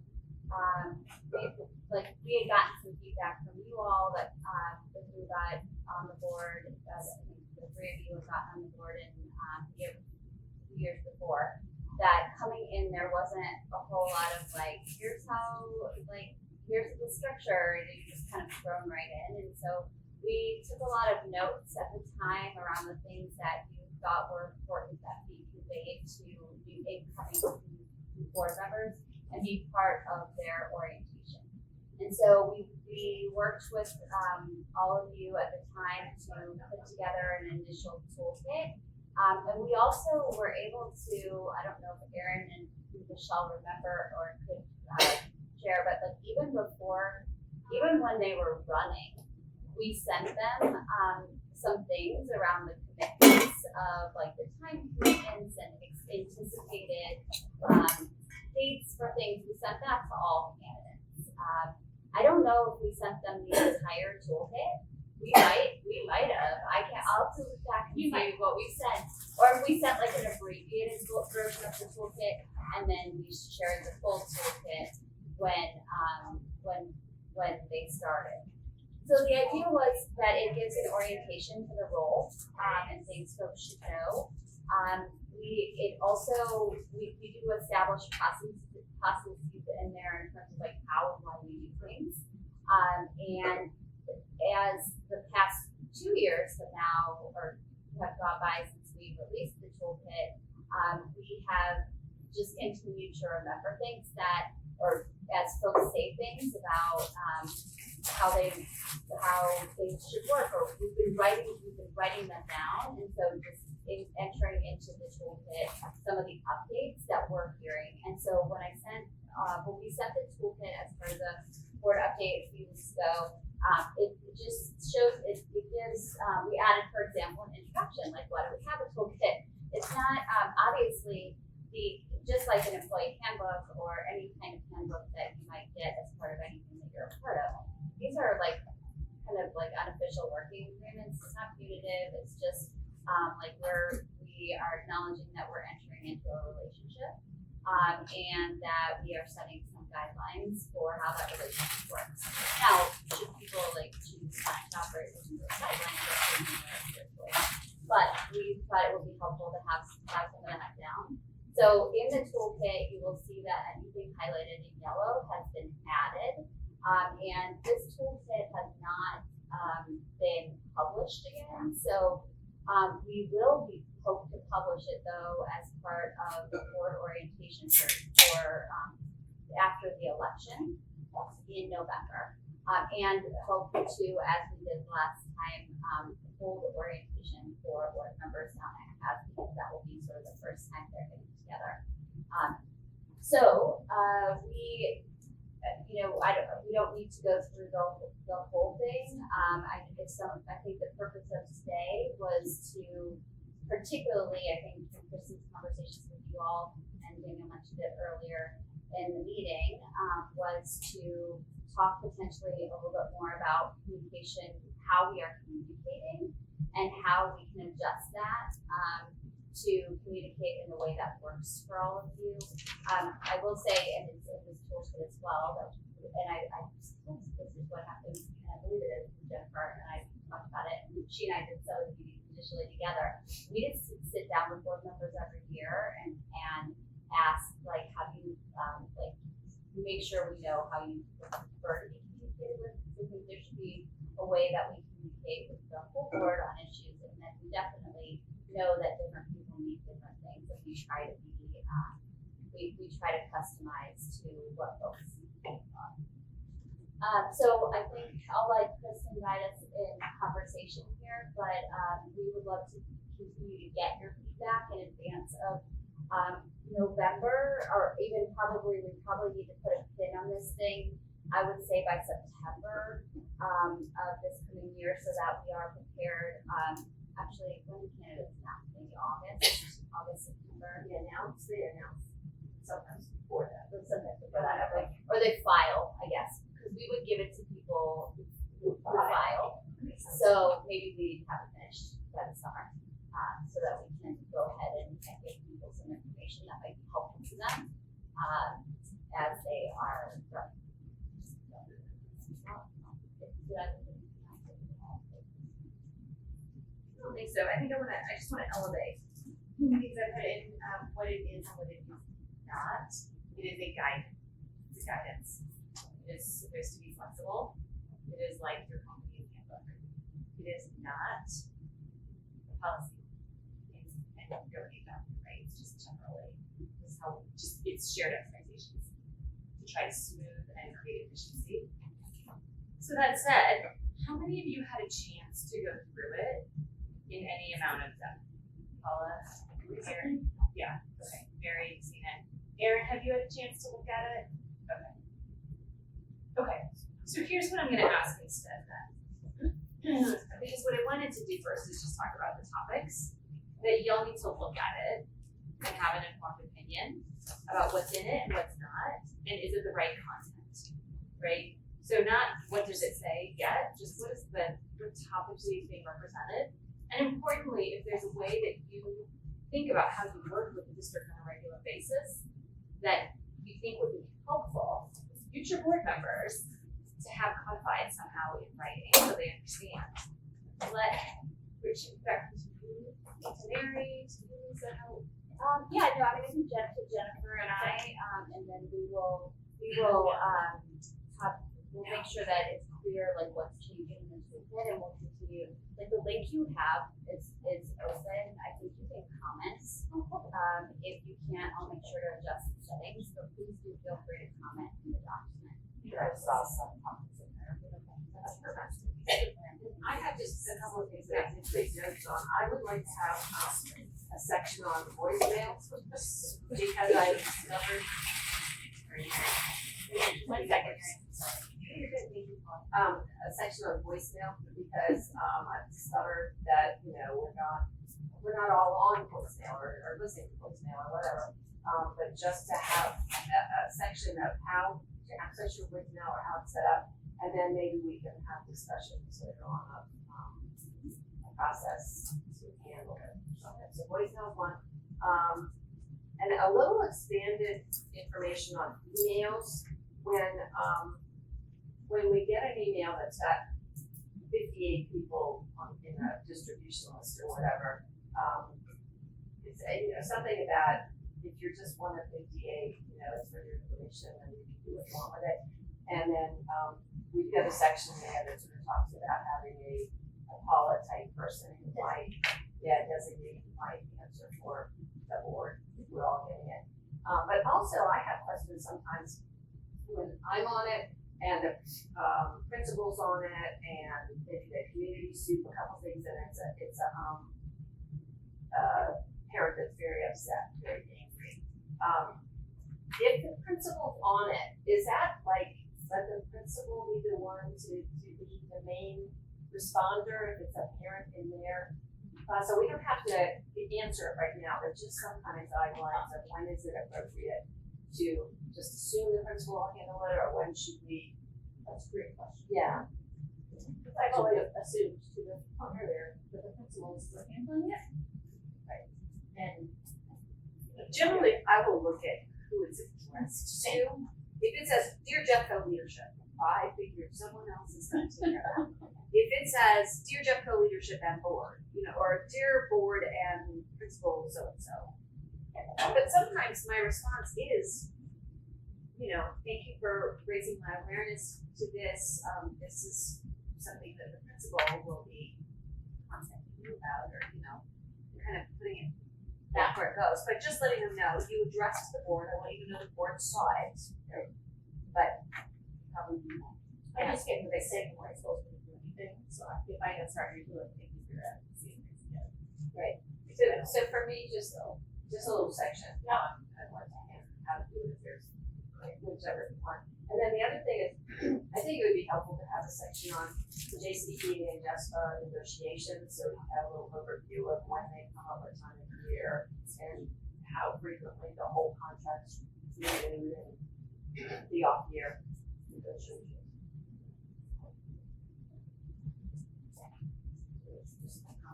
I'll use it too, a little bit of it. I had a red flag for me this board business schedule where it says business has to happen between 8 and 4:30 p.m. I mean, that's great for the district, but that's pretty prohibitive as a training that I'm considering looking at board, because I'm lucky enough that I can make phone calls and emails during my workday, but if someone's working full time, their boss may not allow them to do that. And so anything they have to do would be after work hours. Sure. I mean, people don't have to respond, but that's the thing, is that there are times that I'm just like, there's no rush on this, you can get back to me tomorrow, you can, but.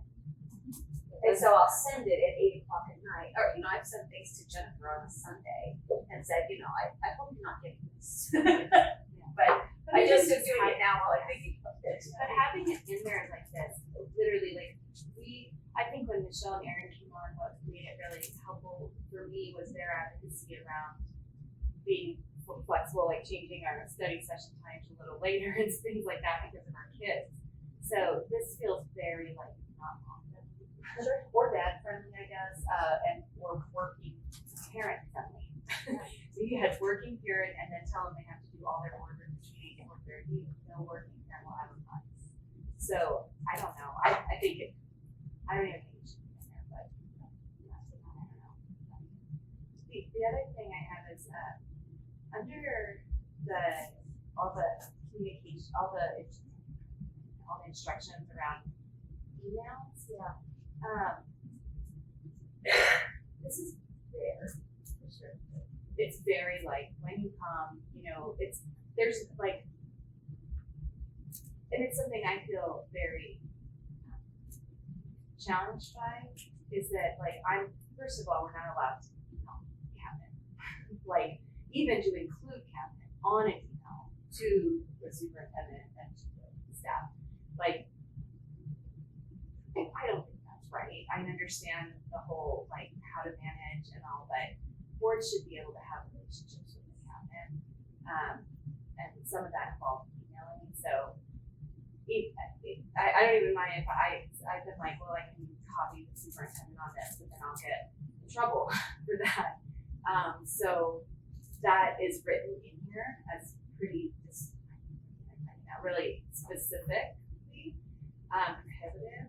And then it says, like, so specifically, it's like page 10.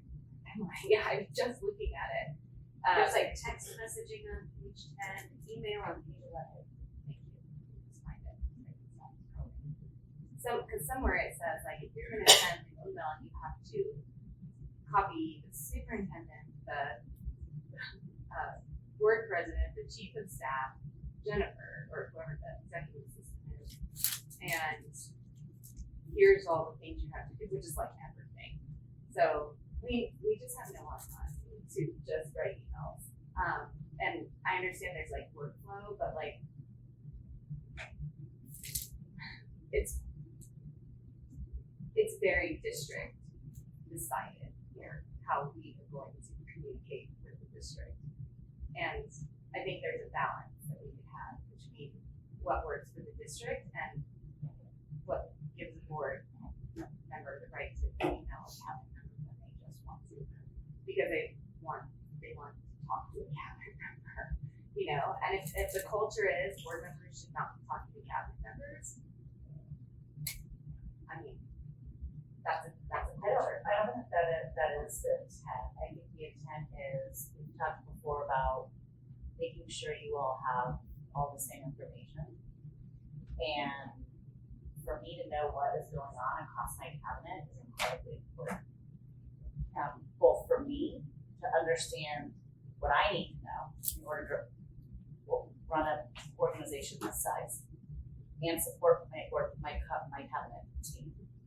And make sure that Lisa and I are aware of everything going on so that we can, in the Friday update, get you all the same information based on who's doing what. So if individual board members are emailing and communicating with 12 different cabinet members, and 5 of you are doing that, then Mary's gonna have information from Renee, and you're gonna have information from that, and if it's not all channeling through me, I mean, it really is a business process purpose. And if we need to outline that here, again, the intent is not to keep you guys from information or keep information from board members.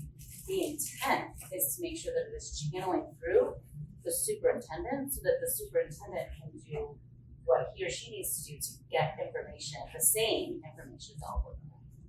But what I mentioned is, like, I emailed the cabinet member and copied and got in trouble for it. Told I should. There's a different conversation that we've had, Danielle, around the way the emails went out.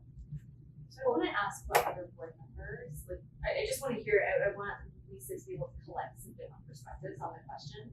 And I think there were 2 that were just raised, and then I want to hear what other topics are interesting to you all too as you're looking at this. But the first was this question of trying, and I think it says when possible in the district business between 8 and 4:30. Yeah, and we can, and I hear what Danielle's saying, and I agree. I just want to make it unfriendly to people or make them put a barrier to that people wanting to be elected, or in how they might have to do their business because of what they're. So yeah, I think we can. I think it was more. It's just what somebody else mentioned. It was more about when you might expect a response. That potentially less about like that wasn't going to be that. I have no words for text. Well, I'm usually asleep, so I don't I know. know. I go to bed at 8:30. Yeah, I think that should say we shouldn't expect response. responsive. Sure, yeah, Yeah. yeah. I think we can revise that. Yeah, I think it's absolutely. fair. I think that's very fair feedback. So I We wanna, can- if it's not clear enough. I wanna ask this other question then about, Daniel's perspective on emailing directly with cabinet members. You heard Tracy's take on it. I just wanna hear if there's any other perspectives or some considerations. I will say that I have been overly involved with Matt Calero, and I think I have gotten the message too that we're great because it's a really hard job. But I have, because I have an interest in the special ed area, I have an interest in getting information to them or questions to them as soon as possible. And I'm happy to let you know. I think you should know anytime, both of you, anytime I'm asking him a question or bringing something to his attention. So if we could figure out a way that, yes, if we have a specific question or comment or information that we want to go to a cabinet member, we should copy you guys and Jennifer on it. But, then if somebody abuses that, who is just going too far overboard on some poor cabinet member who's just saying, what am I supposed to do? Then we address that abuse as opposed to having some kind of guideline that we don't. We can take a look at how other districts handle this and then get back to you guys. I think, because right now it says you can't do that, so not safe. I wanna raise it with you, just me and Tracy, because you guys are not, we're not the only district that's working with exactly some of these questions. And so what are folks doing and what are the ramifications of it to the approaches that are out there? And it might be interesting. I would also encourage you guys to think about this forward. So new people in office, you could potentially board members, future directors, what would be the most efficient and effective for the purposes of shared understanding.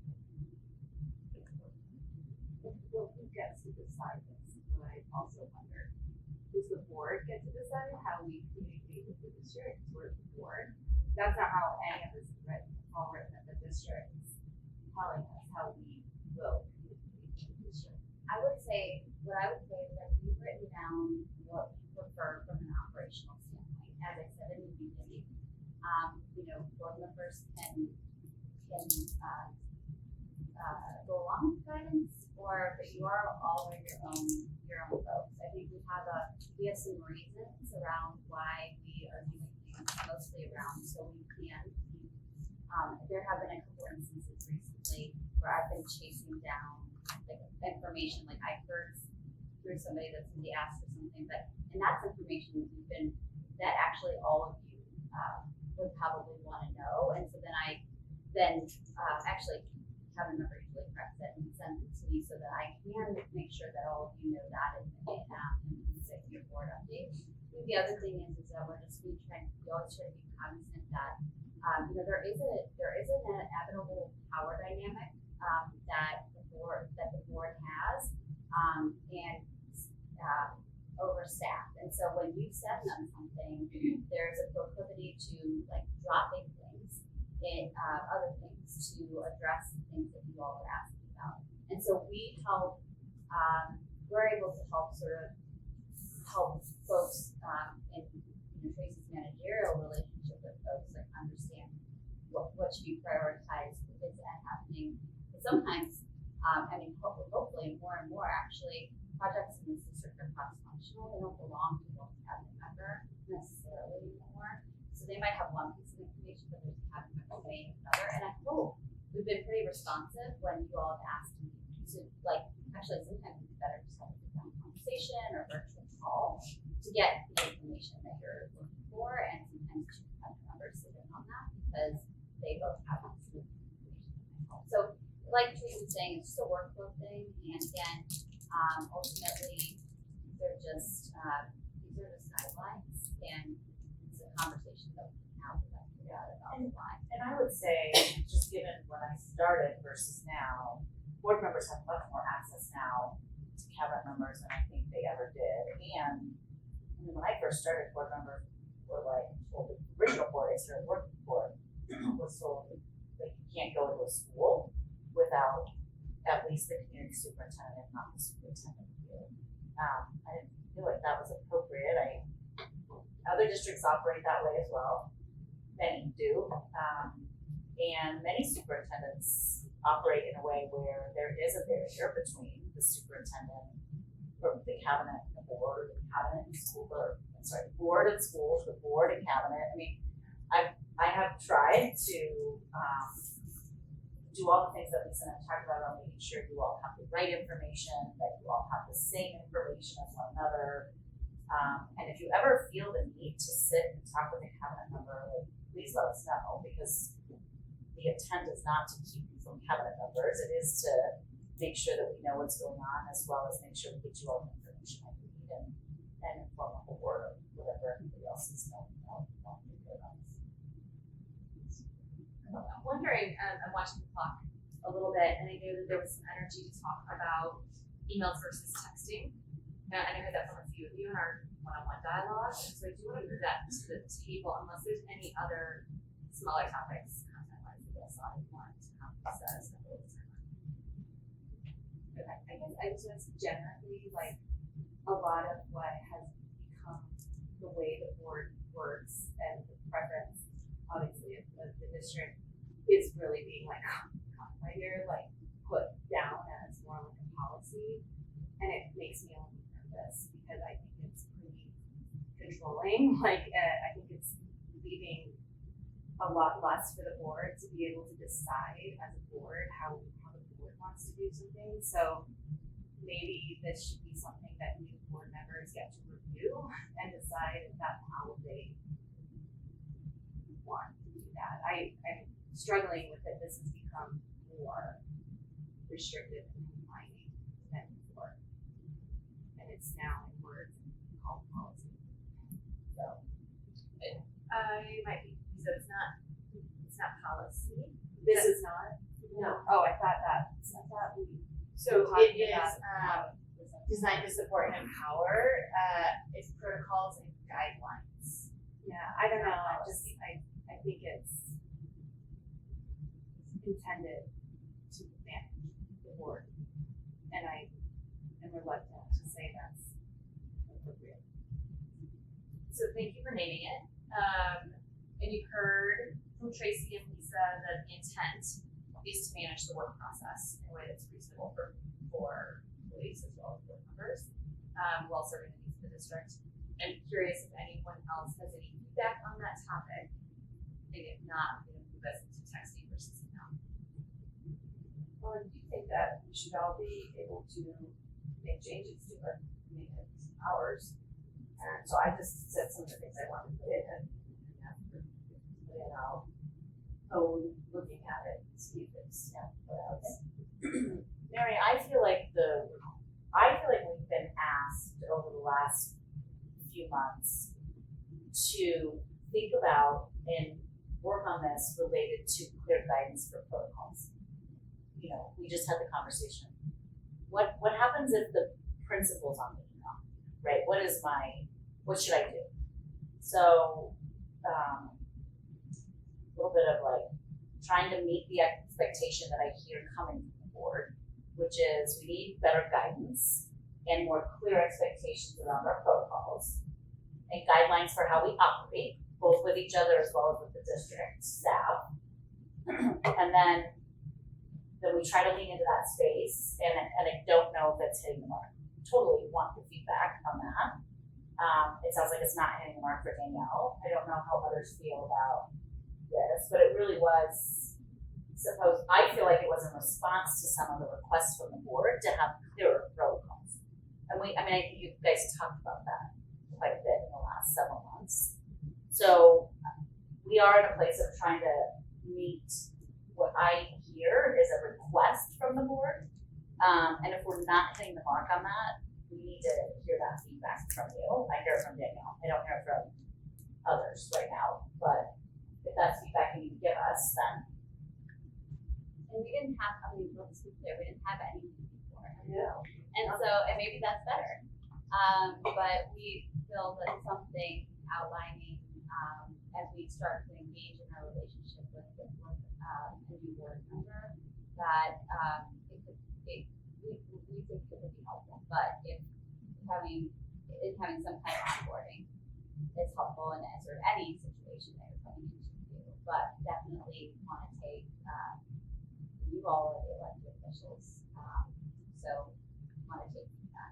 So I think it's good to have something in writing, whatever that thing is, because we have like the whole. I remember that I directly emailed the cabinet member about a year ago, maybe a little more than a year ago, and then in the board retreat, Tracy, sort of reinforced that that's really not how we should do it. That should go through you. And then it came up again later, and Danielle, you were like, I don't remember us ever saying this, and this is ridiculous. And so it's like, it may have been said, but things that are said verbally in a meeting months and months ago don't always stick and don't feel necessarily even like this is how it's always done. So I think that you do need to have something in writing, and I think that, as a board, we would have to agree to what it should say, and it should obviously, this is a constantly amendable document. And so just speaking on behalf of myself, I don't have a problem with the current way that we do it, because I've always been connected with someone when I've asked. So I've never been told, oh, you can't talk to so-and-so about this. What I have done is I've ended up talking to somebody different, because I didn't even know that was a position that would be the person I would talk to.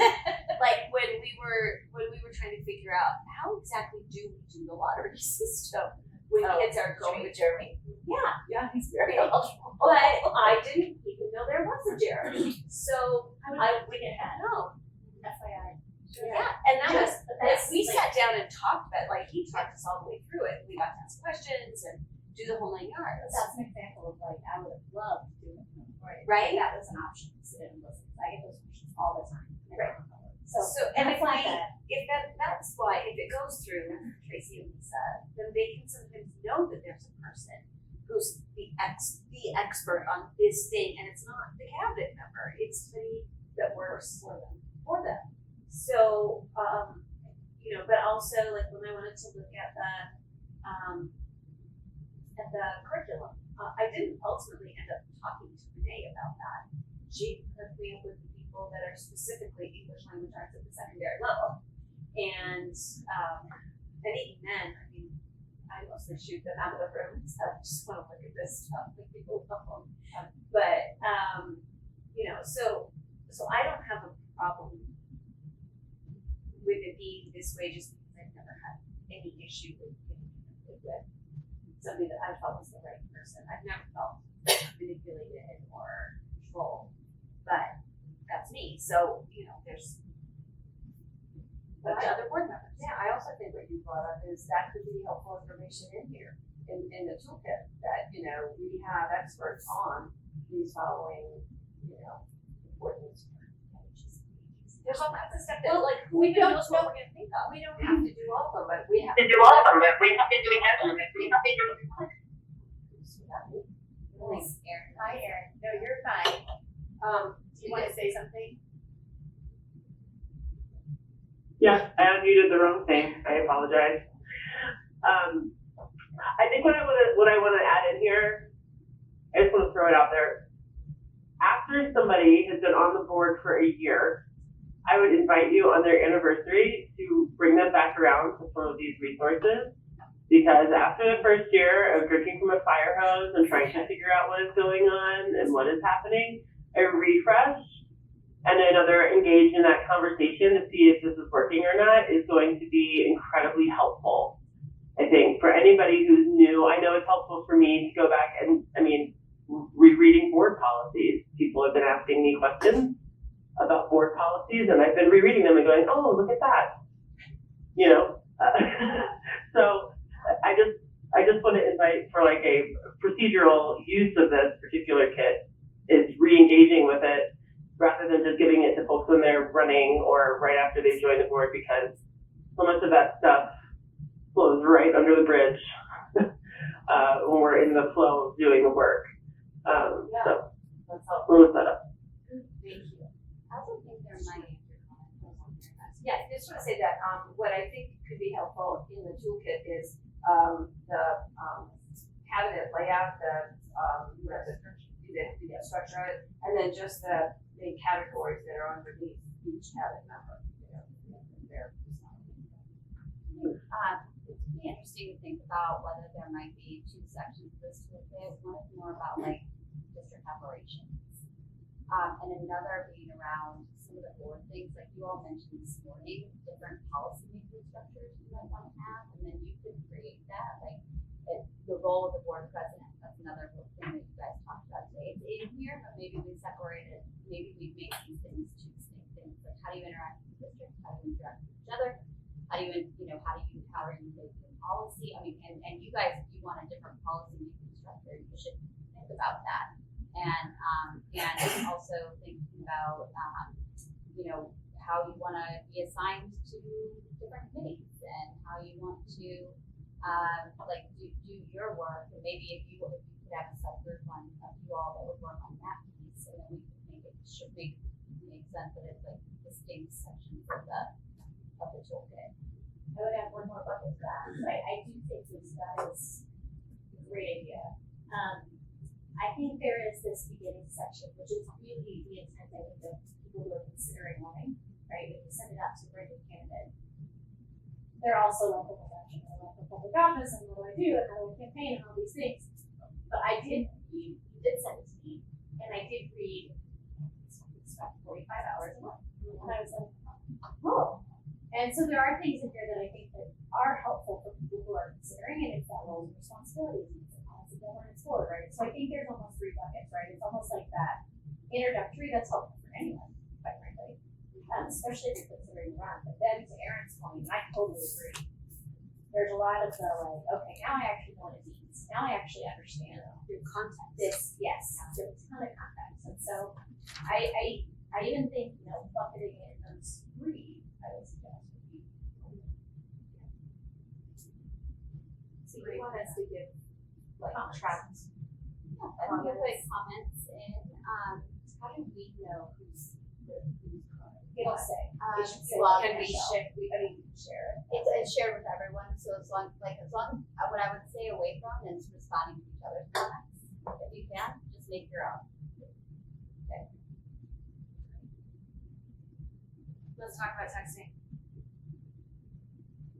Lots of reasons, and maybe Lisa, do you want to bring up like how you all think about it right now and why? And we'll go from there. Absolutely. And so, let's talk about like even just this week, because you guys got some text messages, right?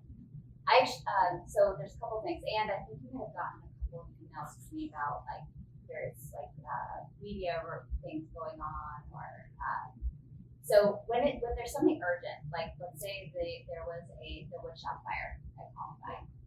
It texted all of you to say, hey, woodshop fire, texted Erin because and we usually, and then if there, so that we felt like everybody needed to know because it was probably gonna be on the news, and it was pretty significant. There was a water main break that affected Green Gables, which is where Erin's son goes to school, and also so when there's something specific in yours that like to a school like in your area that we feel like it's pretty big, you need to know about it, we'll just usually text you and Mary, not the whole board necessarily. So like you all didn't get the text message about the water main break at Green Gables, but Mary did and Erin did. We also tend to text you to alert you to an important or timely email that's in your inbox, like, hey, please take a look at this, or Tracy texts, or I do, or Kim does when your board update is in, or when the board meeting is live. So that is like for even just like this week, that's the kind of texting we've done. And then we've also emailed you on a couple of issues.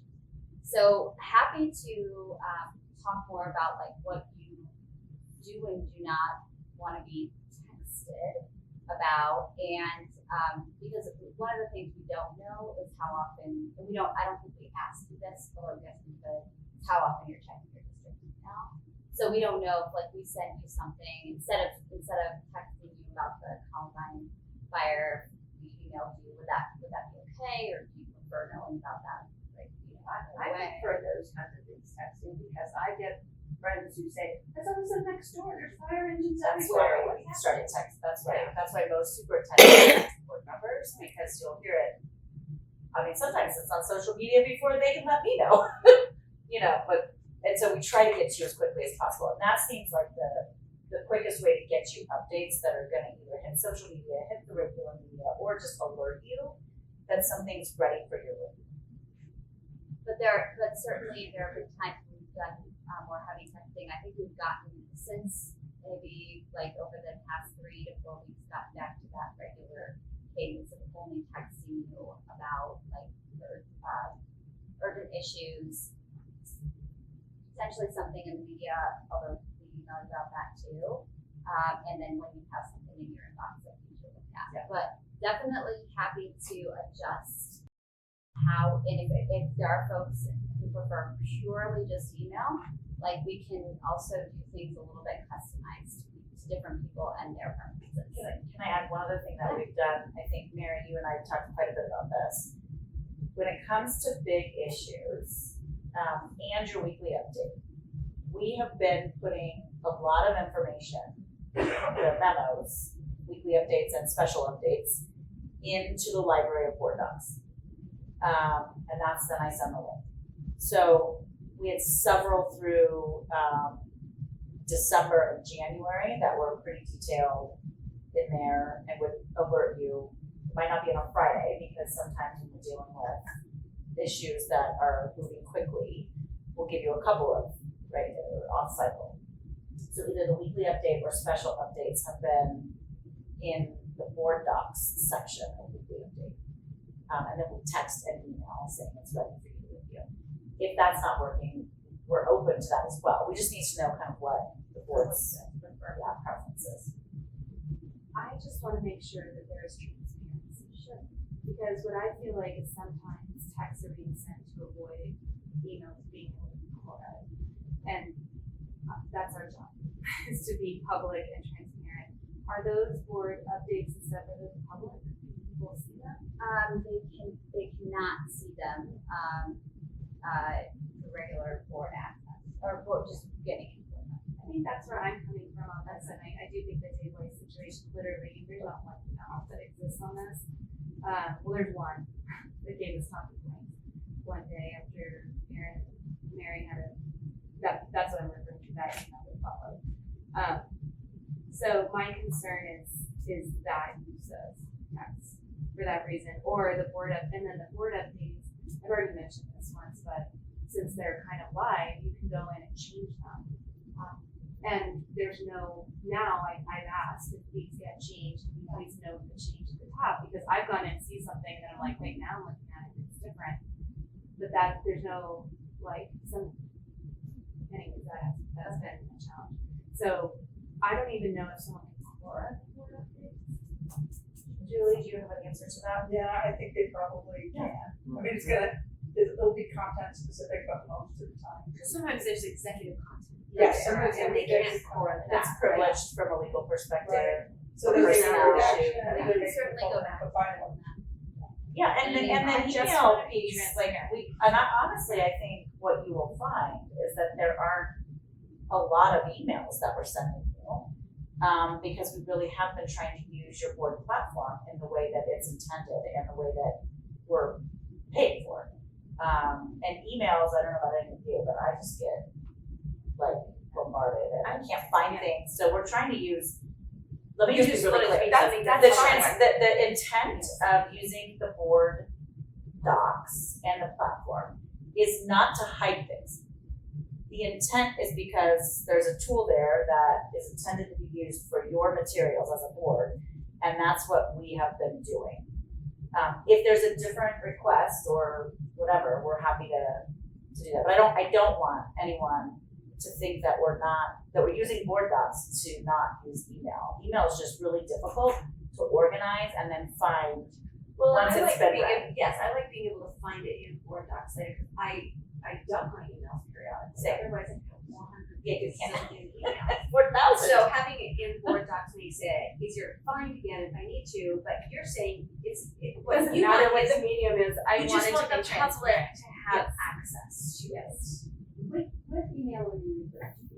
Oh, just we got one after you had the meeting with our communications people during, after Dave Weiss, that situation.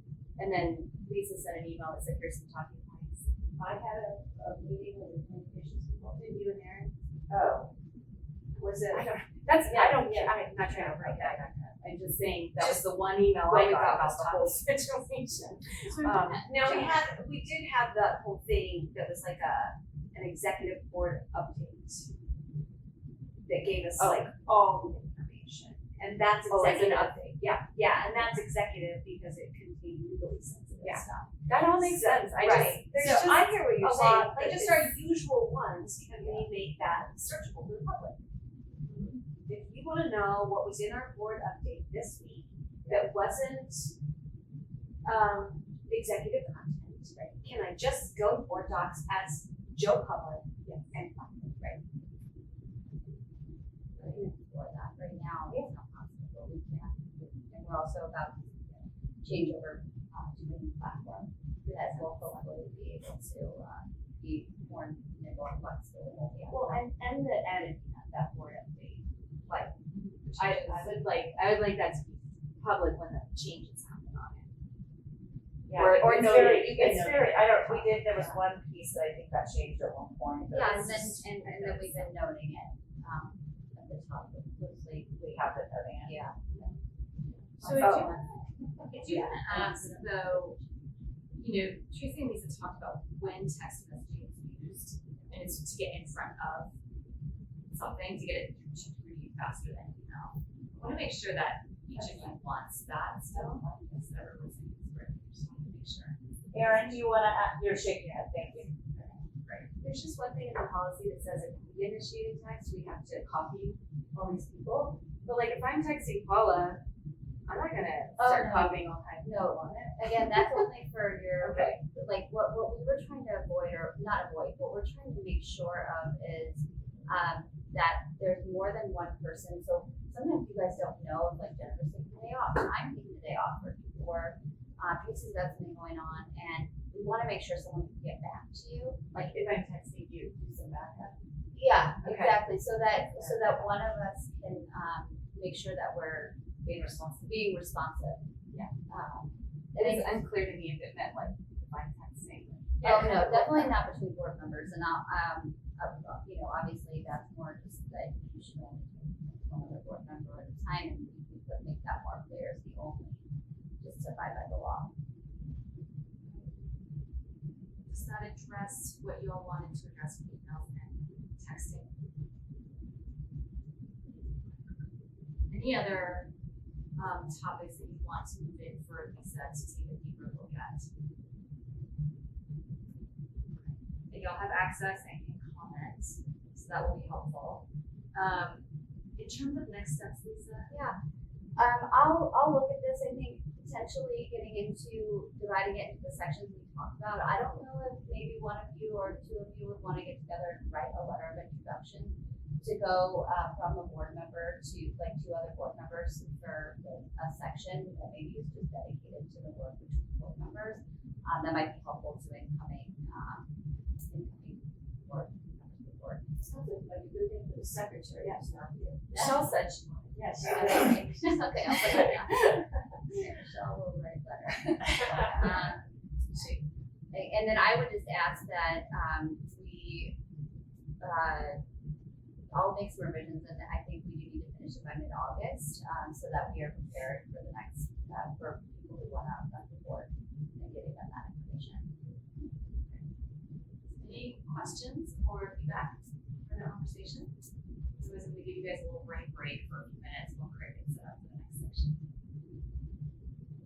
I will say, as I'm getting trained on the Board Docs software, the new one during spring break, I wanted to see how much time it's gonna take for you all to get trained and what that would be like. And so I'm gonna do that, and then as we see what kind of sections are available, like what the layout is, and we can think about how to make information easier to access for people when they're on that platform. I don't know if this is just a technicality, those board updates being on there, do they fall under Quora? As someone could say, I legit thought, Yeah. oh, regardless of how they're accessed, and then like someone can Quora board update. If it's not in an email.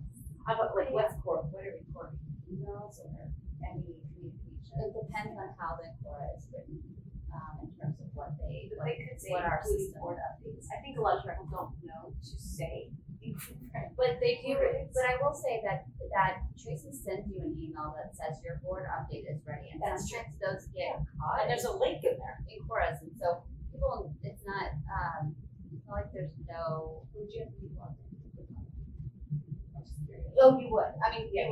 yeah, the current link, but that doesn't mean that they wouldn't be. People have seen those emails, you guys know when board updates exist, and board docs.